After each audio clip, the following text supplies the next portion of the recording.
Good morning. It is 9:06. Super Talk 99.7 WTN. Hey, how are you? It's Chris Hand. We got a lot to get to today on this President's Day, and I'm already in a great mood because there's no traffic on 24. It's really, really nice not having to leave at the butt crack of dawn and then still be late.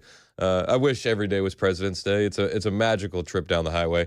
So thank you to everyone who is at home. If you're at home, make sure that you know you can watch us on Super Talk TV, live on Facebook, Twitter, Twitch, and our friends over on YouTube. I've already jumped into the YouTube chat to say good morning to those guys. You can jump into the YouTube chat as well. Join us in that conversation. Hit like, hit subscribe while you're there. Text lines open for you at 615-737-9986, as well as the phone lines. And we got a lot to get to, but we got snow on the way. Once again, I told you guys when it got warm that was fake spring, and that has since been confirmed.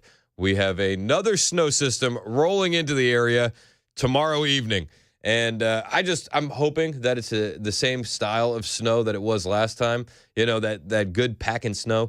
That way, me and my boys can make another fort. That way, we can make some more snowmen or snow people for the inclusive community. But we're hopefully it's going to be good. What do the snow totals look like? What do we got? From what I'm looking at on here, we're looking to get up to only about 2.5 inches by Wednesday, which isn't crazy, but it is. It's quite a bit. It's enough for a little bit of sledding. Yeah, you can go some decent sledding for sure. You got a good hill? We do. MTSU off of Rutherford there. That's where we go. That's a solid But you got to get there early. Yeah, or because it's packed. Yeah, and then everybody ruins the snow. Yeah, because you're either kicking it up or it's all melted. It's like we're back to grass before the end of the day. Yeah, and it's basically a mudslide by that point. Yeah. I wish there was like a hold period. Like you cannot snow on this until the snow stops. Yeah, that way you have a nice thick layer. It can freeze a little bit. It would last a little bit longer. It'll never happen. No, absolutely These are just things I dream of. All right, so we got snow on the way. I'm gonna be. My wife was like, "Are you gonna be broadcasting live from the living room again during this snowstorm?" I said, "I'm probably not. Probably gonna be in studio." But we'll see what happens. Hopefully, the wind blows a different direction and we get a lot more snow. I know the moms and dads in Rutherford County are already saying, "Yeah, we're losing school on Wednesday and Thursday." Oh, for sure. Absolutely, yeah. Why not? Consider it canceled. Yeah. You heard it here first. Yeah, I see here it's like the highest prediction we're getting, around 4 inches. So 4 inches. I'm hoping we could push towards that just for everybody else. My crowdsourcing in the YouTube chat and on the text line, Fly Girl in the YouTube chat says 3 to 5 inches. I really hope that we get it closer to the 5 side. Yeah, I do too. Don't you feel like the last snowstorm was a bit of a letdown? Just a little bit, yeah. Everybody panicked and got were overly rushing. hyped. It got overly hyped. So everything from the grocery store disappeared. Yeah, we're gonna downplay this one, and hopefully, then we get a lot more. Yeah, we're only getting like an inch. This kind of sucks. We're barely gonna get any. Don't worry about it. Knock on wood. Yeah. Today's also President's Day. Yes, sir. I don't know if you know this, but we're not supposed to celebrate President's Day anymore. Says who? Well, says our friends over at MSNBC. It's actually the authority on the topic. It's actually a bit problematic these days. All right, so the headline here is presidential historian says President's Day is ridiculous. We should scrap it. What do you mean? It is a little bit silly. I mean, we have had some real duds, so I'm not sure we really want to be celebrating all presidents. Hashtag not all presidents. Is that what we're doing now? And we're just not including Biden or which duds. Yeah, exactly. They're on MSNBC, so you know which duds they're talking about. It's really only Orange Man bad, and every other president was fantastic. But I mean, the worst presidents, Democrats, easily. Yeah, we're not, and Nixon. We're not throwing him in there. Nixon was better than Joe. That's 100% true. Nixon was better than Joe. Nixon. He also owned up to his mistakes. Nixon for looks, the most part. Nixon looked like a Boy Scout compared to Obama. Yeah. Let's be honest. Watergate or spying on an opponent's presidential campaign. Oh, we can't celebrate all presidents, says MSNBC. And the tradition actually comes from celebrating birthdays, which is a celebration that we inherited from celebrating the king. And I'm just not sure that that's exactly what we want. Yeah. Oh, birthdays are now also canceled in America because that's from celebrating the king. This is America. We don't have any kings, so screw your birthday. Is it your birthday today also? Well, MSNBC says we're not celebrating. We're We're just not going to celebrate your birthday.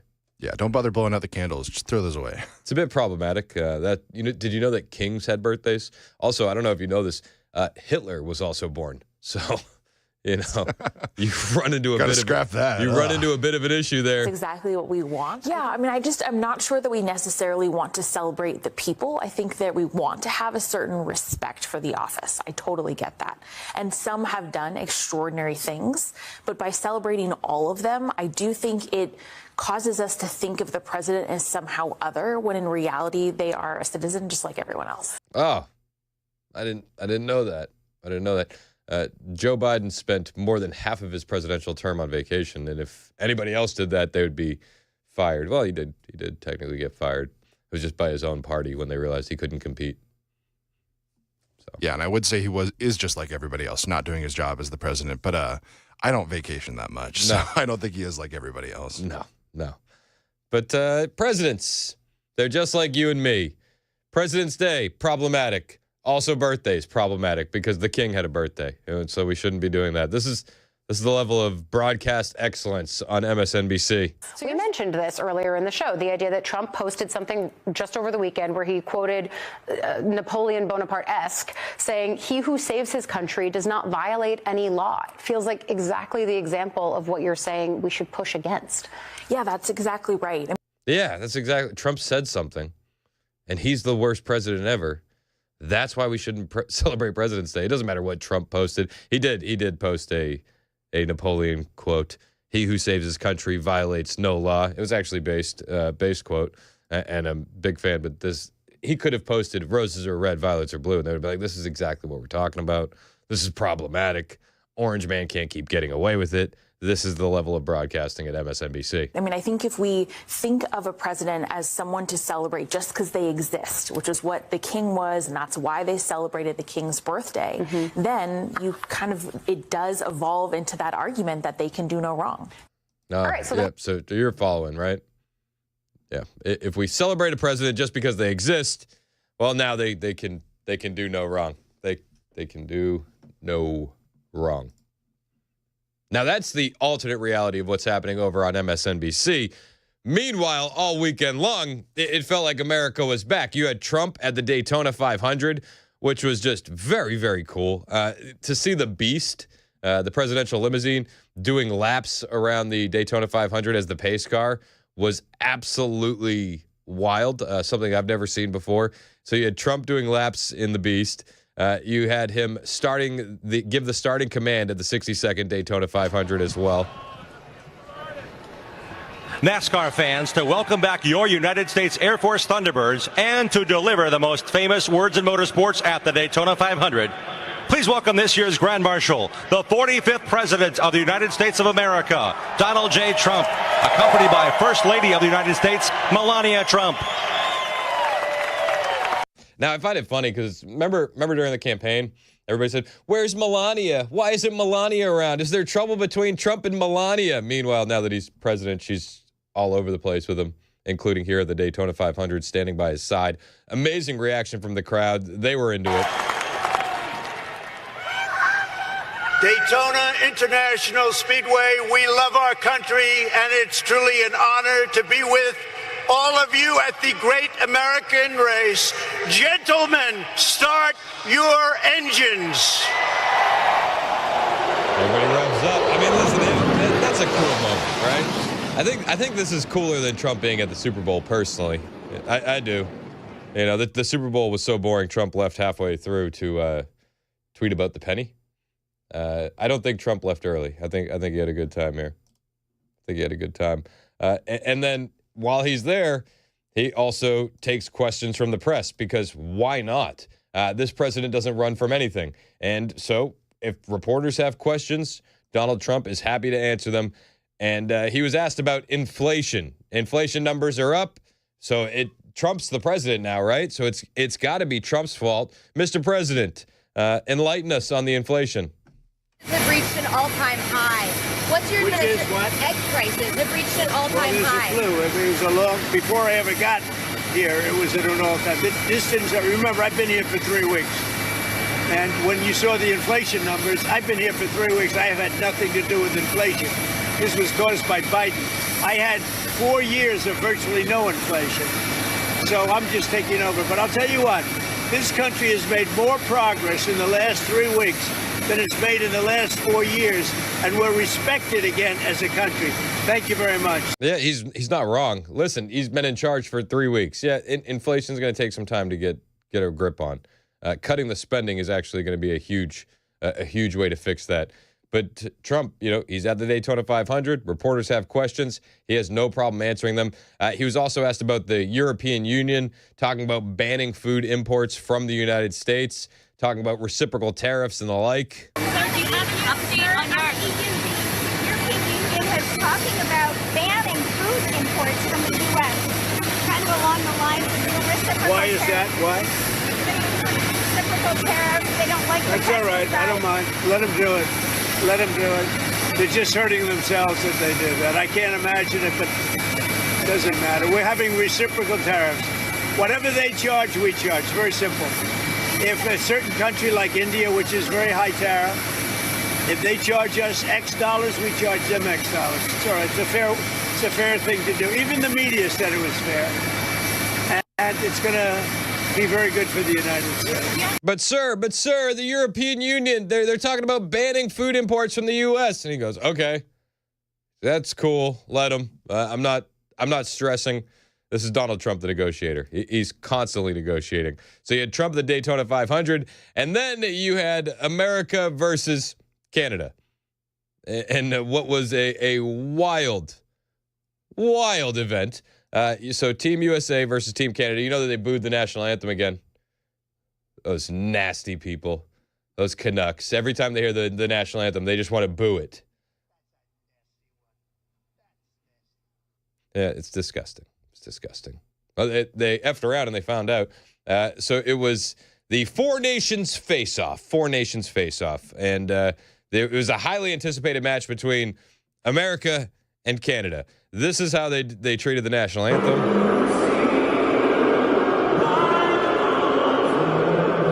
going to drop the gloves right away. And immediately following that, 9 seconds into the fight, exactly. 9 seconds into the hockey game, we had 3 fights. 3 fights. And then America went on to win 3-1. 3 unanswered goals. America blows out Canada in their own stadium. America is back. America's back. Now, all of that happening, that's just the fun stuff. There's also a lot of work going on over the weekend as well.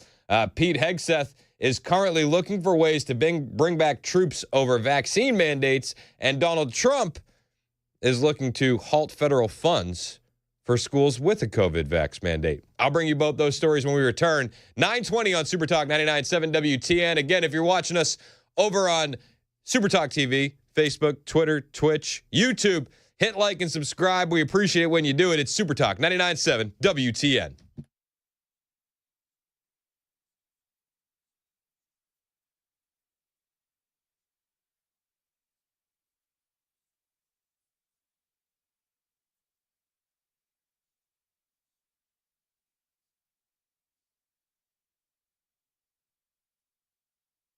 The guaranteed offer is the easiest way to sell your home. It's really simple. We bring you an all-cash offer. You close in as little as 21 days.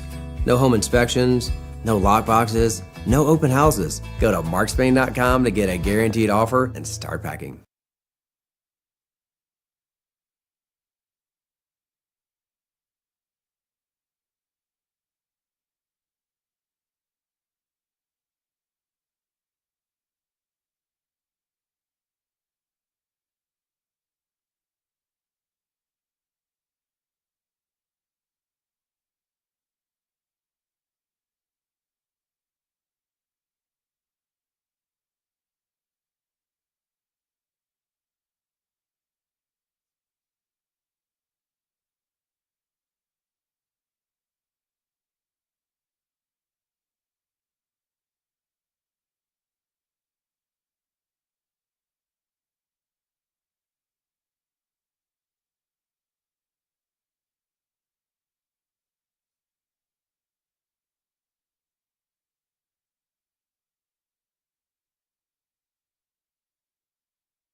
Secretary of State Marco Rubio, he's in Saudi Arabia working on a deal to end the war in Ukraine. Also, chaos and confusion on a United Airlines flight.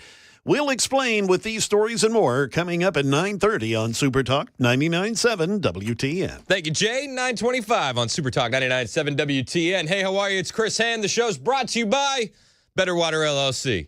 Water filtration systems, water softeners. I got a DM on my Twitter this morning. I said, who's your water guys? I said Better Water LLC. Betterwater.com. It's that simple. You got nasty stuff in your water. Awful stuff. Better Water will clean it up for you. Right? Almost like there's chemicals in there. You understand what's in there, right? Betterwater.com.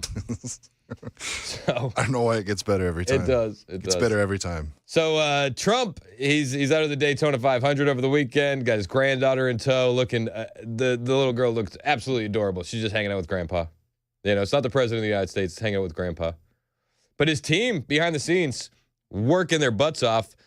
Defense Secretary Pete Hegseth said in an exclusive interview with Breitbart News that he will continually review how to bring back troops who were kicked out or left due to the Biden administration COVID vaccine mandates. And for this, I'd say, yeah, we absolutely have to. You know, they'll tell you only a few thousand were kicked out for not taking it. But how many troops decided to not re-enlist and decided to leave because of that COVID vaccine mandate? I had a good friend, a great guy in the Air Force, smart kid, just awesome. Like one of the best guys you could ever meet, my buddy Matt. And he left. He left. He said, I'm not doing it, not taking it, I'm out. And it's like, man, you lost a good one. And I'm sure there's thousands of stories like that didn't get officially documented in the tally of, 5,000 troops left over COVID vaccine mandate. But these troops need to be brought back. They need to have back pay. We need to treat our soldiers with a bit more respect than the Biden administration did. Pete Hegseth is trying to do that. He said the reality is that this never should have been done to these men and women. Facts. They never should have been forced out for an experimental vaccine. Some say vaccine, others say gene therapy, tomato. You get what Hegseth is saying. They never should have been denied religious exemptions. None of that should have happened, Hegseth said in an interview with Breitbart over the weekend. From President Trump to me on down, we recognize that for the wrong that it is, and we will explore even more formal ways to acknowledge that. Thank you. Thank you. These troops deserve so much more than they're getting from our federal government. Our veterans deserve so much more than they're getting from our federal government. It does appear that we have an administration back in charge that actually cares about the men and women in the armed services. The acting Undersecretary of Defense for Personnel and Readiness released a memo last week outlining the procedures for reinstating troops. The memo instructs the military services to directly contact those who were kicked out and make reinstatement available to them, and to publicly communicate to those who left voluntarily that they are welcome back if they present a written statement attesting they left due to the mandate and agree to at least 2 years of active duty service. However, some who fought the mandate while in uniform said the memo did not address lost promotions, courts-martial, or accountability for military leaders who had forced the mandate. Hegseth said he and his team will continually review the process to make sure troops are reinstated properly. There's some complications around how you apply it, right? Hegseth said. It's when did you get out? Why did you get out? And then how do you reestablish that? How do you reestablish time and grade? How do you reestablish pay? And so that's taken a little bit longer to put into play because you want to get it right. And there's certain contingencies or scenarios where if you don't plan how you process it properly, then people could feel left behind. So we're going to continually review that, make sure it's done properly. The Biden administration, the official number was 8,000 U.S. troops from the military that they kicked out for not taking the COVID vax. 8,000. Again, that number is small. There were people who chose not to re-enlist because of the COVID vaccine mandate. I would feel like that should be doubled at the very least. At the very least. Maybe I'm giving too much to it. But either way, these troops deserve more. Trump, Hegseth looking to help them out. Trump also is halting federal funds for schools mandating the COVID vaccine. Thank you. Thank you. Common sense prevailing. President Trump signed an executive order blocking federal funding from colleges and universities that still mandate the COVID-19 vaccine in 2025. The order is one among many that Trump has signed as he has moved fast to fulfill campaign promises in the first weeks of his second term. According to Fox News, the order prohibits federal funds from being used to support or subsidize an educational service agency, state education agency, local education agency, elementary school, secondary school, or institution of higher education that requires students to have a COVID-19 vaccination to attend in-person education programs. It's wild to me that this is still, we're still seeing the ripple effects from that COVID-19 pandemic and the mandates that Joe Biden was trying to force on the country. Yet here we are. Donald Trump is trying to fix it, though, saying, listen, if you're gonna enforce a mandate, you're not going to get federal funds. This is how we change things. Hit him in the pocketbook. It's 9:30 on Super Talk 99.7 WTN.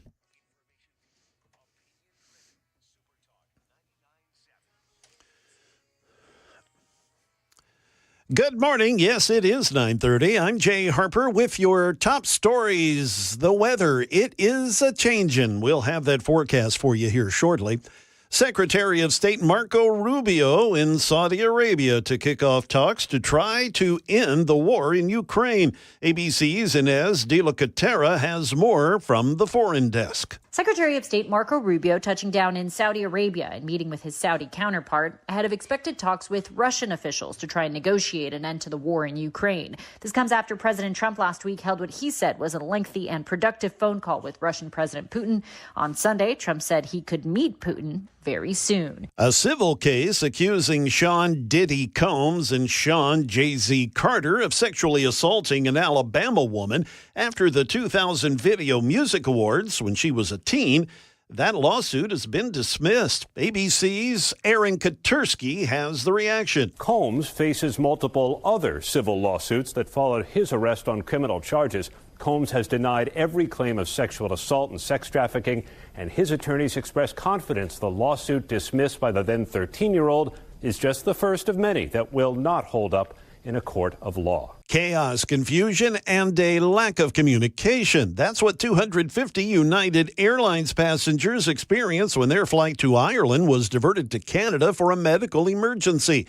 ABC's Trevor Ault tells us that the hours-long stop actually turned into days. United Flight 23 from Newark to Dublin instead landed at St. John's International Airport in Newfoundland, Canada on Thursday because of a medical emergency. And then severe weather kept them there for several more days. Cardinal Timothy Dolan, the Archbishop of New York, was on board. About halfway over the Atlantic, there was a medical emergency, and we ended up with you.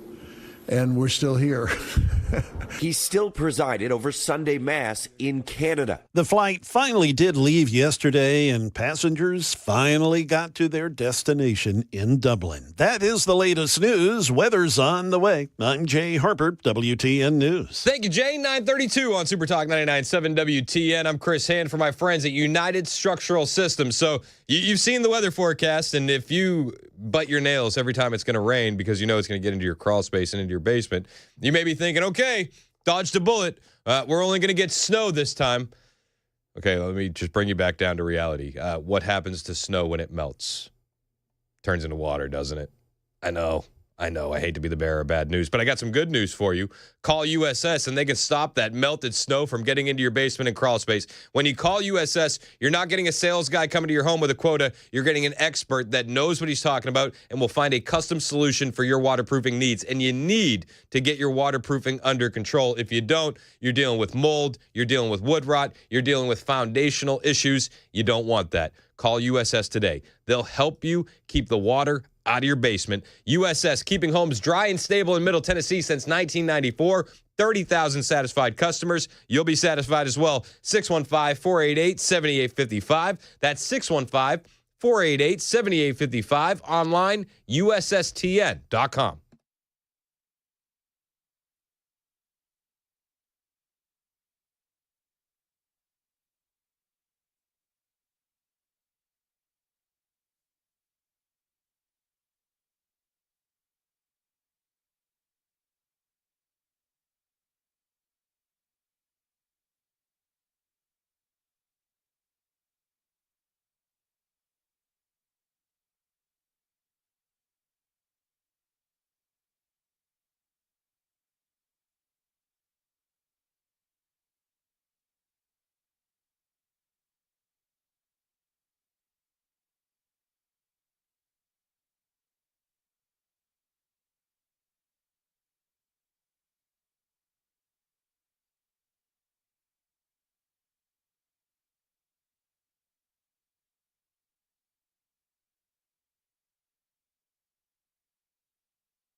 938, Super Talk 99.7 WTN. Hey, how are you? It's Chris Hand.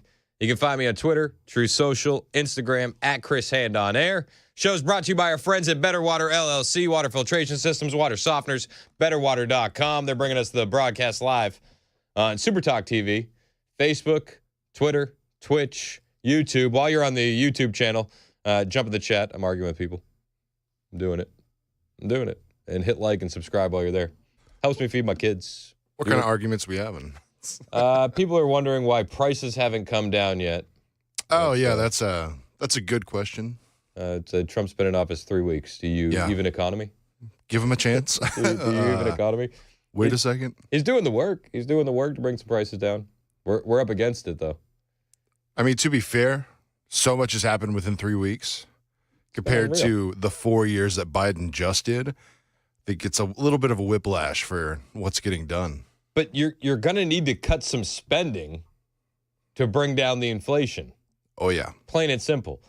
The Department of Government Efficiency, Doge, the Doge kids, they're finding some spending. Over the weekend, Trump posting on True Social this screenshot of a tweet from Doge. U.S. taxpayer dollars were going to be spent on the following items, all of which have been canceled. Okay, so all of this has been canceled already. But just so you know, this is where your tax dollars were going to be going to. $10 million for Mozambique voluntary medical male circumcision. Liz, I don't know. If you don't catch them while they're young, I don't know if anybody's signing up after the fact. $10 million for that voluntary male medical circumcision. Again, to each their own. But I'd be willing to bet if you don't get them when they're young, you're probably not going to get them at all. They were going to spend $10 million in Mozambique for that. How about this was also canceled. $9.7 million for UC Berkeley to develop a cohort of Cambodian youth with enterprise-driven skills. A cohort of Cambodian youth with enterprise-driven skills. That was $9.7 million of value to UC Berkeley. $2.3 million has been canceled for strengthening independent voices in Cambodia. I'll tell you what, if I'm in Cambodian leadership and I see that this kind of money is being spent, I'd be doing the shifty-eyed monkey meme. You know what I mean? Like, guys, what's going on here? We understand what USAID was used for. Oftentimes, it was to set up regime change. If I'm Cambodia, I'm like, hey, whoa, what's with all the funding for these Cambodian youths with enterprise-driven skills, or the $2.3 million for strengthening independent voices in Cambodia? What's all the interest about? Wouldn't you be asking that question? I'd be asking that question. There's more. $32 million was canceled. It was going to go to the Prague Civil Society Center. And you know it's a fancy civil society center because it's spelled Centre. Centre. Ooh. That's definitely worth $32 million. I have no idea what they do. How about this? $40 million was canceled for a gender equality in women empowerment hub. $40 million for a gender equality and women empowerment hub. If you're looking for gender equality, shouldn't it be a man and woman empowerment hub? Asking for a friend. $14 million for improving public procurement in Serbia. What? Sign me up, bro. That's money well spent. Have you seen public procurement in Serbia? It could use some improving. $14 million is going to go to that. $486 million for the Consortium for Elections and Political Process Strengthening.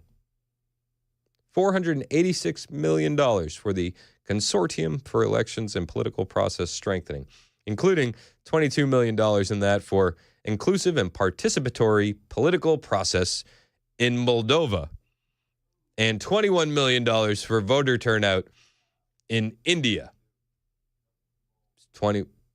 Why? Honestly, why does America care about voter turnout in India? Why should anyone care to the tune of $21 million for voter turnout in India? I don't care about India's voter turnout. India could have a voter turnout of 3. I'd be like, okay.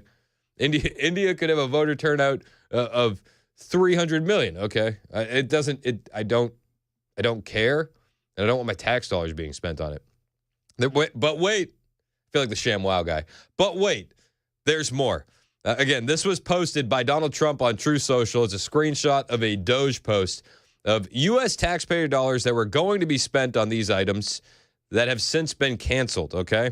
$29 million for strengthening the political landscape in Bangladesh.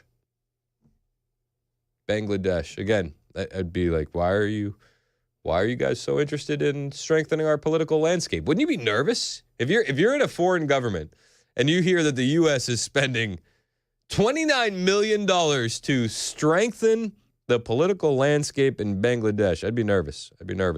$20 million for fiscal federalism in Nepal. That seems like a bit hypocritical. $20 million for fiscal federalism in Nepal. $19 million for biodiversity conversation in Nepal. $1.5 million for voter confidence in Liberia. That's good. That's good. $14 million for social cohesion in Mali. With the exchange rate in Mali, it's actually probably a pretty good deal. This is so dumb. People argue against this stuff. People argue that we should still be sending all this money out the door. People, literally, leftists on TV all weekend long have argued that this stuff is a good thing. Explain to me. $2.5 million for inclusive democracies in Southern Africa. Huh.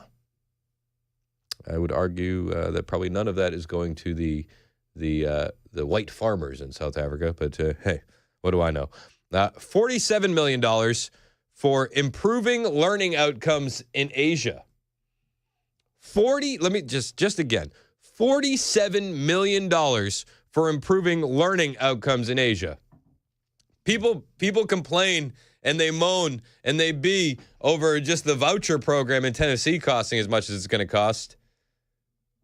$47 million for improving learning outcomes in Asia? $47 million. You don't think that there are some teachers in America that would want that? Are there some leftists? Like, honestly, like we understand that the teaching profession is dominated by leftists, right? Dominated. Top to bottom, unions, hierarchy, everything, right? Dominated by leftists. Wouldn't even the leftists look at this and say, why are we sending $47 million to improve learning outcomes in Asia when I voted for Kamala and I'm buying glue sticks out of my own pocket? Like, you know what I mean? Like $47 million for improving learning outcomes in Asia? It's ridiculous. And then we got $2 million to develop sustainable recycling models to increase socioeconomic cohesion among marginalized communities of Kosovo, Roma, Ashkali, and Egypt. So that's where your tax dollars were going to go until Elon Musk got in there and started looking at the books. Yep. Now there are judges out there who don't want any of this spending to be stopped. In fact, that one activist judge out of Rhode Island, Judge John McConnell, we're learning more about him. He's one of the activist judges who blocked Trump's spending blocked the spending freeze. Well, he has hidden money ties. Federal Judge John McConnell failed to disclose his role at Crossroads, Rhode Island, while ruling against Trump's spending freeze. Oh, that's interesting. Let's dig a little bit more into that. Well, so Crossroads, Rhode Island is Judge John McConnell's nonprofit, and they received $128 million in government funding during his 18-year board tenure, including $42 million from 2020 to 2023. That's interesting, right? So the judge ordered federal funds to keep flowing to states and coincidentally into his own nonprofit. That's weird. That's strange.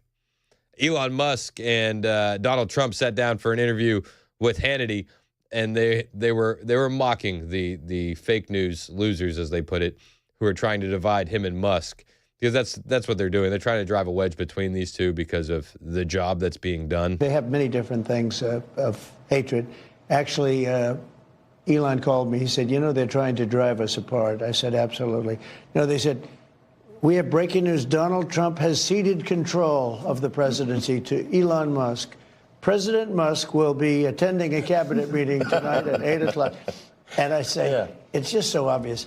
They're so bad at it. I used to think they were good at it. They're actually bad at it, because if they were good at it, I'd never be president. Because I think nobody in history has ever gotten more bad publicity than me. I could do the greatest things. I get 98% bad publicity. I could do, outside of you and a few of your very good friends, it's like the craziest thing. But you know what I have learned, Elon? The people are smart. They get it. Yeah, they do, actually. They get it. People are waking up to what's happening in the federal government at the federal level. People are looking at the Democrats when they bee and moan about all the spending that's being cut, and Americans are looking at this and going, "What? Why are we mad that we are not sending $47 million for improving learning outcomes in Asia? Why are the Democrats mad that we're not going to send $10 million to Mozambique for voluntary medical male circumcision? Why are you mad? Why are you mad? Is it just anything Trump does you're angry about? I mean, that's really what it comes down to. And the cuts will continue until morale improves. Listen, we have to get the spending under control in this country, whether you like it or not. Some of it might hurt, but deal with it. Like we have to fix this. We got kids and grandkids on the way that are going to be footing the bill for all of this. We have to radically change the way government is doing business. That's what Elon Musk is doing. That's what President Trump is doing, and I'm grateful for it. Pam Bondi has a message for some of those judges. Pam Bondi has a message about some of the spending that's been going on. She's not exactly happy about it. She's not happy about activist judges getting in Donald Trump's way. And I'll bring you what she says on it when we return. It's 9:51 on Super Talk 99.7 WTN.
Winter weather wreaking havoc on parts of Kentucky over the weekend, and we're all getting ready for round 2 of that. Also, a terrorist attack in Austria and hundreds of flight cancellations this morning. We'll have all that coming up for you at 10 a.m. on Super Talk 99.7 WTN. Thank you, Jay Harper. 56 minutes past the hour. It's Chris Hand on Super Talk 99.7 WTN. Show's brought to you by Better Water LLC. BetterWater.com for your water filtration systems. You can watch us on Super Talk TV. The YouTube chat's jumping right now. We're over on YouTube. Just search for Super Talk 99.7 WTN. Hit like and subscribe while you're there. Help us tickle the algorithm and juice that thing. Hit like, hit subscribe. And if you don't like the show, you could also hit dislike. That is well within your realm of possibilities. No hard feelings. Because we appreciate honesty here. We do. But only if you really dislike the show. Yeah, don't ever press that without meaning it. If you really mean it, go ahead and hit that thumbs down. It helps the algorithm anyway. But only if you mean it. Yeah. We're either way. But hit the like button.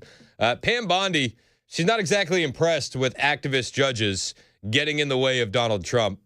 And the more I hear Pam Bondi talk, the more I'm impressed with her. I mean, she's been a beast lately, let's be honest. She's suing New York over them putting illegal aliens in front of American citizens. She's suing Chicago and Illinois over their need to put illegal aliens ahead of American citizens. And now she's turning her aim towards the activist judges who want to shut down President Trump's agenda, especially when it comes to the budget. Your reaction to that, those many, I think 19 attorneys general who are bringing suit against that investigation, against opening those books. Mm-hmm.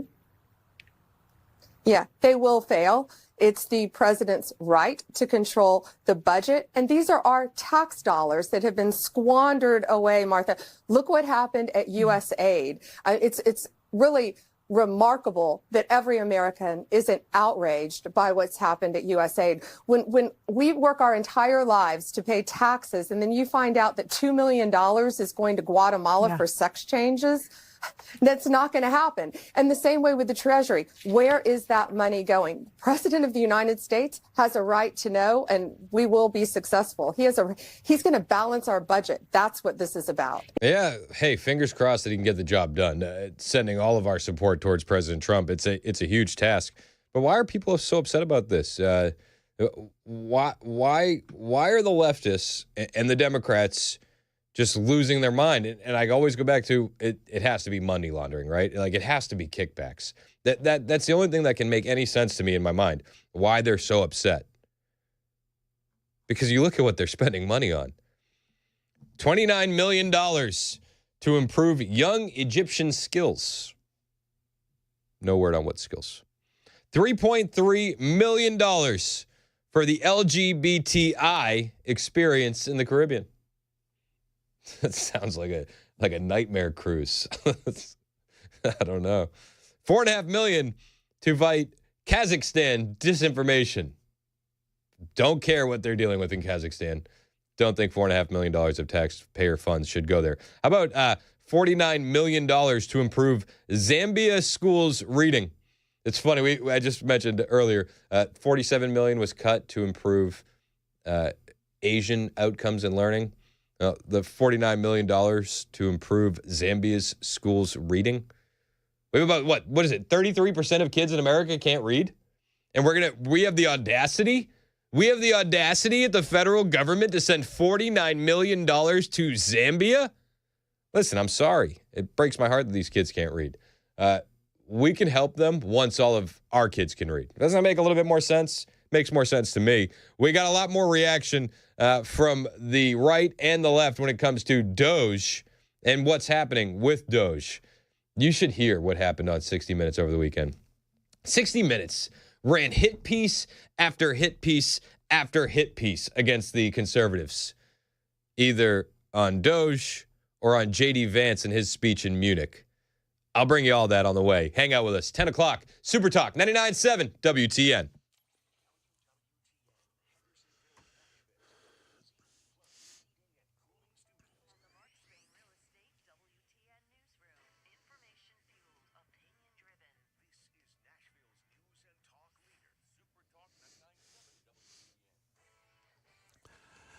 Good morning. It is 1 minute past 10 a.m. I'm Jay Harper with your top stories. We've got a weather change coming up. We will get you the forecast here momentarily. Well, a severe winter storm has already flooded large parts of Kentucky. That happened over the weekend, and at least 8 people in the state have passed away as a result of that flooding. The governor saying hundreds of people had to be rescued throughout the storm and thousands more are without power. Well, here's Faith Abube. She says that all of this is far from over. Of Kentucky right now can't seem to catch a break. President Trump signed a disaster declaration over the weekend to help bringing even more resources to them, bringing rescuers from other states as well. The governor there, Andy Beshear, has been begging for more resources. So it seems like he has that. But these resources are going to be stretched over the next several days. We now go overseas, where a deadly terror attack in Austria has left a teenager killed. 5 other people have been injured in all this. Police have arrested a suspect they say was inspired by ISIS. Officials say a 23-year-old man from Syria used a folding knife in the main square of a city in the south called Villach. He started stabbing indiscriminately, killing a 14-year-old boy and injuring 5 others. Now, the Interior Minister is saying the suspect has links to ISIS and radicalized himself online. He's now charged with murder and multiple attempted murders. Now, this is the second suspected ISIS-inspired attack in Austria in recent years. Nearly 500 flight cancellations this morning, with that number expected to increase as deadly storms rattle parts of the country. ABC's Sam Sweeney covers transportation and has this report. 1,800 flights were canceled yesterday. We are watching those major hubs. Tomorrow, Houston, it's a major United hub. We will be watching that as well. But if you are traveling, you want to make sure you have the airline's app, you download it, and as soon as your flight is impacted, if it's canceled, you want to quickly rebook in that app as quickly as possible. It will be much quicker than calling the phone line. That is the latest news. Let's get you that changing weather forecast. It's coming up. I'm Jay Harper, WTN News.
And the show's brought to you by Better Water LLC, water filtration systems, water softeners, betterwater.com. You can watch the show, Super Talk TV. Our YouTube chat is absolutely jumping over on the Super Talk 99.7 WTN YouTube channel. Hit like and subscribe while you're there. We got rookie number likes today. Maybe they don't show the dislike. Maybe all you guys are disliking. Either way, as long as you mean it, we appreciate it. Like, dislike, subscribe, all the things. I mean it. It doesn't matter to me. That's fine. We're talking about the money that's going out the door, or not necessarily going out the door anymore. Doge posting over the weekend, U.S. tax dollars that were going to be spent on the following items, all of which have been canceled. The one that sticks out to everybody on the text line is $47 million for improving learning outcomes in Asia. Yep, while our own schools fall apart. Weird, right? There's another one, too. We spent $49 million to improve Zambia's schools' reading. Meanwhile, 33% of American kids are getting out of the public school system completely illiterate. And the Democrats will say, no, we can't have Doge looking at this. We can't. I mean, wouldn't the U.S. school system want that money for themselves as opposed to kids in Zambia? I'm not knocking the kids in Zambia. Listen, as somebody on the text line pointed out, oh, gosh, where was it? It was pretty good. Somebody said, listen, we got to make sure that these Zambians are literate when they illegally cross the border. Yep. I mean, that was the case. That was the case under Joe Biden. Let's be real. Under Donald Trump, border crossings are down 90-some%. It's pretty crazy. We got to get the deportation effort up, but I digress. We'll talk about that a little bit more. But why wouldn't you want Elon in every single department? Why wouldn't you want the Doge kids looking into everything? This is what we need to get to. Radical transparency. We need to radically look at these books and figure out what's working and what's not. $47 million to help Zambian kids read. As much as it hits me in the heart that we're doing something good, I wonder about inner city kids here in America that can't read. And I think that we could use that money much more efficiently. And I feel like you could mirror that out across the entire federal government. Doge should be in every single department, everywhere, trying to figure out how we can better use our money. Pete Hegseth welcomes Elon and the Doge kids over at the Pentagon. Pursuing globalist agendas that don't have a connection to America first. That's not the Defense Department, but we're also not perfect either. So where we can find billions of dollars, and he's right to say billions, inside the Defense Department, every dollar we save there is a dollar that goes to warfighters, and that's good for the American people. Yeah, let's just be efficient. No, nobody's saying cut your budget, but let's make sure that we're using it as smart as we can. Right? Like that's all we're saying. Tim Burchett, who's on the Doge committee, along with Marjorie Taylor Greene, he puts it point blank on Fox News over the weekend. Democrats have been stealing, funding themselves along with our enemies, and they've been caught. How did we end up where we are? Well, that's an excellent question. And when you see people here in Tennessee paying 50% of their income to state, federal, and local taxes, through everything else, fees and everything else. And then they see us sending literally billions overseas to our enemies. I've uncovered $40 million going to the Taliban. A guy named Sean Ryan over in Middle Tennessee, former Navy SEAL, podcaster. He and another guy named Legend had brought this to my attention. And, last term, I could not even get the Democrats to bring it up in the Senate. That was $40 million a week, mind you. And that's on top of the aid that we're sending there for Afghani farmers, which is a wink, wink, nod, nod opium production. Passed unanimous in the House, not even a question, because they're going to have to admit they made a mistake. And they've continuously made a mistake, and they did it on purpose is the worst part about it. And this graph that you're seeing, and that's 100% what it is. Yeah. I think you're going to see a paper trail come back to Washington, D.C., and that's why I think a lot of people are nervous, and you'll see a lot of retirements because they are stealing from the American taxpayer, and now they've got their hand caught in the cookie jar, and all they can do is attack Elon Musk. Yeah, that's it. That's all they can do is attack Elon Musk. There's the Google search in Washington, D.C.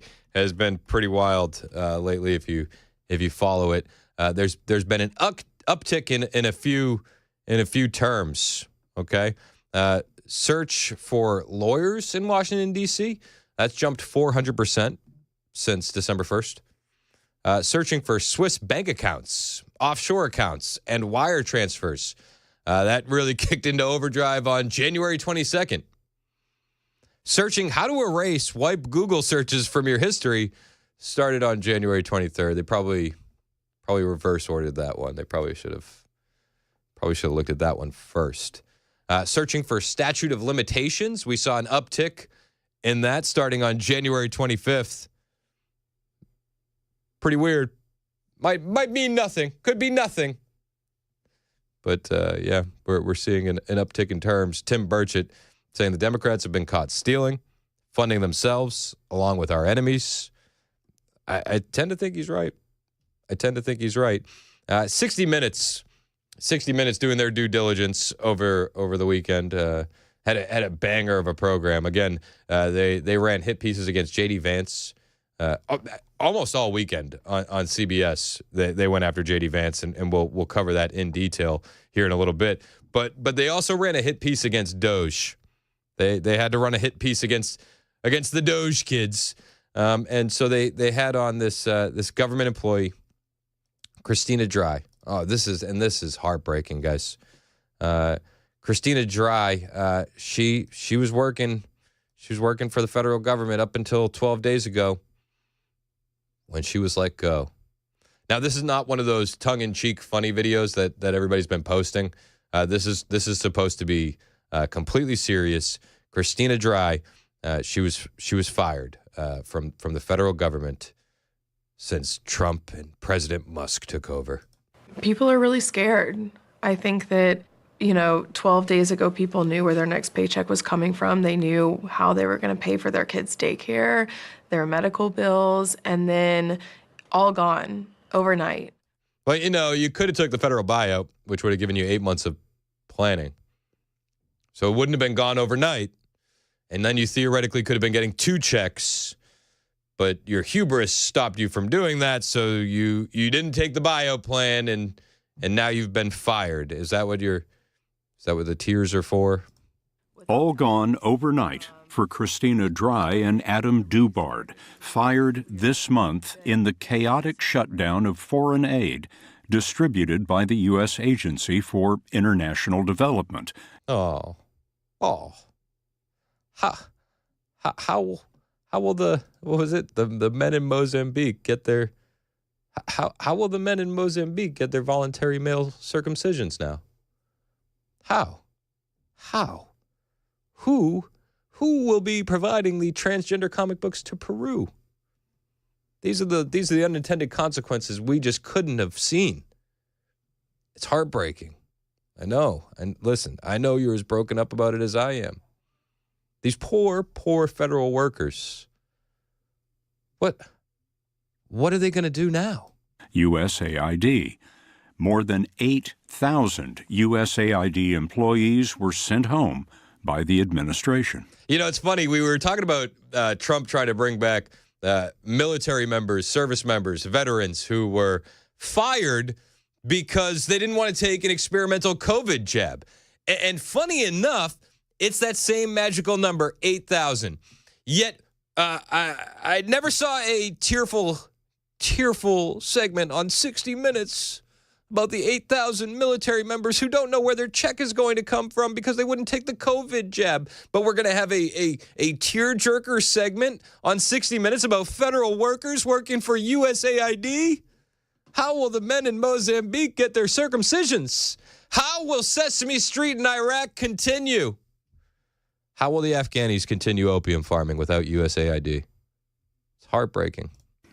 They're not looking for competency. They're not looking for if you're good at your job. They're looking for pure loyalty tests. And if you don't give it, you will be punished. And they had to leave the building. And these are folks who... That's what happens when you get fired. You can't you can't stay. This isn't a Seinfeld episode. You're not George Costanza. Like you have to leave. Who had decades and decades of public service serving USAID across administrations, from, George Bush to Obama to the first Trump administration. And they were never able to walk back in the building again. Oh, so heartbreaking. Even the first Trump administration, she says, yeah, the first Trump administration was late to the game on USAID. Also, I don't know if decades of service at this point, when we see what your services look like, is something to really hang your hat on. Also, the woman talking here, Christina Dry, she's not some random federal employee who lost her job. She was a longtime speechwriter for the Biden admin's USAID administrator, Samantha Power. This woman is well-versed in propaganda tactics, and she's doing it on a grander scale, just for the record. That's what this is. It's propaganda. That's what you're looking at. Propaganda. This is Christina Dry, longtime speechwriter for Samantha Power over at USAID. Now this same Christina Dry has she, her pronouns on her LinkedIn page. She's got leftist posts up left and right.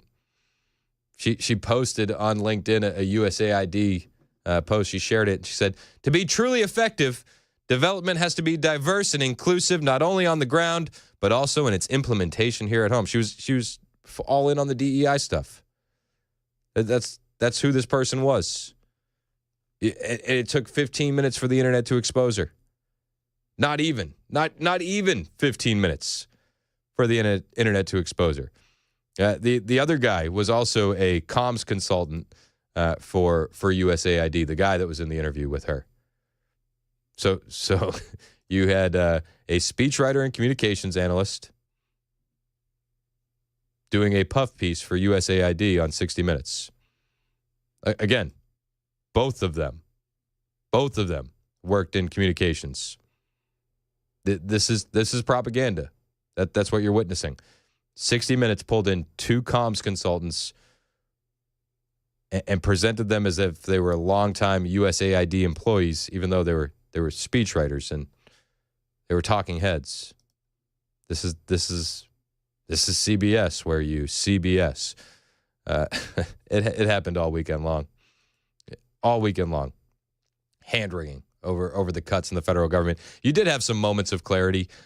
Meet the Press had on Republican strategist Matt Gorman, and at least he was saying something sane. Look, I think Republicans feel very confident, by and large, fighting on this. I think they believe, rightly so, that government jobs are not lifetime contracts. Everyone in the private sector outside of government understands what layoffs are. They understand what buyouts are, and everyone's been affected by it or knows someone who has. So the idea that this is foreign to people, it might be unfortunate, but it's a fact of life. And I think, if Democrats want to be the party defending, by Republican standards, bureaucrats and foreign aid, we'll have that fight. I'll have it every day. Yeah, listen, if you want to make the argument that we should I think still Republicans feel very be sending $10 million to Mozambique for medical male circumcisions, have at it, by all means. But that's not the direction this country's going in anymore. You can make that argument. I don't think that argument is going to help you in any serious way. But you're welcome to try and make it. But by all means, don't let us stop you. We don't want to we don't want to interrupt our enemies while they're making a mistake. Plain and simple. Tim Kaine, the former vice president candidate for Hillary Clinton, the guy with the bushy eyebrows who oftentimes looks inebriated. Tim Kaine, that Tim Kaine. He had some things to say about Doge. Fun fact, he actually just went on the news and lied about them outright. And again, the lies were debunked in real time on X. We'll talk about that when we return. It's 10:20 on Super Talk 99.7 WTN. My name is Chris Hand, and I'm here for my friends at Busy Bee Plumbing, Heating, and Cooling. It is your last chance to get some of these winter clearance deals going on right now at Busy Bee. Some fantastic deals. You need a new heater? How about this? For just $6,997, a 14-SEER, 1.5 to 3-ton split heat pump model. You'll also get bundled in a smart thermostat for free. That offer is limited to the first 25 customers. If you need to replace the unit, you won't find a better deal than right here at Busy Bee Plumbing, Heating, and Cooling. Now, maybe you don't need to replace the whole unit, and I hope you don't. I don't want you to break your bank. You can actually get a lot for a little with Busy Bee. You join that Beehive Club today for just $99. You get 3 annual tune-ups. You get 10% off all repairs, front-of-the-line service, a $100 annual accrued replacement credit, and no overtime or holiday fees, plus exclusive Beehive member promotions all month long. You buy one Beehive Club membership, you get one of equal or lesser value for free. That's Busy Bee Plumbing, Heating, and Cooling. 615-775-7833. 615-775-7833. Online, busybeehvac.com.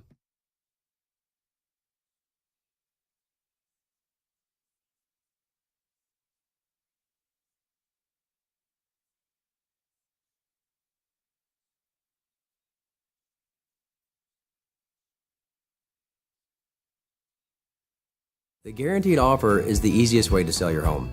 It's really simple. We bring you an all-cash offer. You close in as little as 21 days. No home inspections, no lock boxes, no open houses. Go to markspain.com to get a guaranteed offer and start packing.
A looming deadline in Israel. We'll have a report. And could the Earth see an asteroid strike within the next 10 years? We'll have the latest on that. Those stories coming up at 10:30 on Super Talk 99.7 WTN. Thank you, Jay Harper. 24 minutes past the hour. Super Talk 99.7 WTN. I'm Chris Hand.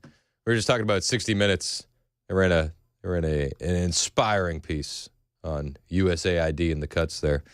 And I called it what it was. It's propaganda. You get these people, you pose them as USAID longtime employees, but they're really just speechwriters and comms people delivering a narrative. And I said, this is propaganda. This is blatant propaganda. To which somebody in the YouTube chat, our friend VE in the YouTube chat said, "You're propaganda too. Get it straight." To which I said, hit like and subscribe. That's what I did. Hit like and subscribe, please. So good. Hit like and subscribe. We're on Super Talk TV on YouTube, Facebook, Twitter, Twitch, all the things. Podcast available on Apple and Spotify. The show is brought to you by Better Water LLC, Water Filtration Systems, BetterWater.com. Brandon in Nashville has been holding on for a minute. Brandon, what's up, man? Chris, what's going on? About caught me trying to grab a bite to eat real quick. Man, I wanted to catch you slipping. I figured if I waited long enough, I could get you. Yeah, no, I was just hanging out and listening. No, you've been talking about all the worldwide waste and all that good stuff. There's a website that I think will be right down your alley, give you a rabbit hole to go down. I love a good rabbit hole. Tell me. USAspending.gov, government website. It tracks all this. It's always been there, and it's actually surprisingly good. But what's cool about it, it's got 9 million different ways you can filter stuff, and you can filter it locally. You can see what's happening in your community, and it might not be $20 million going to Sesame Street, but businesses, it's all on there. Interesting, man. Hey, I appreciate the tip, Brandon. Thanks for listening, bud. Yeah. Hey, have a good one, man. Thank you, Brandon. So that was usaspending.gov. There's also there's a Twitter account out there, Data Republican, and this person made a pretty nifty program where you can kind of sift through all the spending as well. I mean, there's a lot to sift through. $59 million to New York City hotels for housing migrants, $55 million for Libyan financial management, $4.5 million to fight Kazakhstan disinformation. It's a lot to get to. Now, the Democrats, they could argue the points, or they could get on TV and lie. Which do you think they did? Well, if you guessed the latter, you are correct. Tim Kaine, former VP candidate with Hillary Clinton, was on Fox News over the weekend, and he said that Doge posted classified information on their website. Oh, okay. Well, tell me more. Versus outrage about some of the stuff that they're uncovering. Yeah, I think my outrage is about who they're hurting. I don't care about the bromance. Who cares about the bromance? I don't like letting unelected officials, post. Yesterday, the Doge guys post classified information on their website, and they had to realize, we didn't realize that agency was a classified agency. You shouldn't let people run rampage through offices that have classified information. And again, I view this in Virginia from the perspective of we're a veteran-heavy state. There's a war on veterans. When they're slashing in the VA, and when 30% of the federal workforce is veterans, compared to like 2 to 3% of the civilian workforce, you do indiscriminate cuts. I'll tell you who it hurts. It hurts veterans. Okay, it's a couple lies to get through there. First, they're not hurting veterans, plain and simple. And VA Secretary Doug Collins has been on the record saying we're not going to cut anything from veterans. And I'd argue that if you look at the last administration versus this administration or the Obama administration, find me an administration that treats its veterans better than the Trump administration. I'll wait. But what he said there before that was that the Doge guys posted classified information on their website. Okay, so what they did was they posted information from the Office of Personnel Management, okay? And they're calling this classified information, except that's a lie. Some would call it a blatant lie. Someone would call this deliberate misinformation, disinfo, which all the leftists are always worried about. This is disinfo. The information on Doge.gov is sourced from a long-standing public OPM data on their website. And it's even annotated on the Doge website. They didn't post classified material, Tim Kaine. They posted publicly available material. This is why people don't trust the media. This is why people don't trust government officials, because you guys get out there and you lie. You lie blatantly. The information that he referenced as classified information, this is straight from the community note on X. The referenced classified information is actually public FedScope data posted publicly by OPM, the Office of Personnel Management, in March of 2024. The Doge guys they're posting classified information. Get ready for that on repeat, except they didn't. It's just government officials lying to you once again. It's 10:30 on Super Talk 99.7 WTN.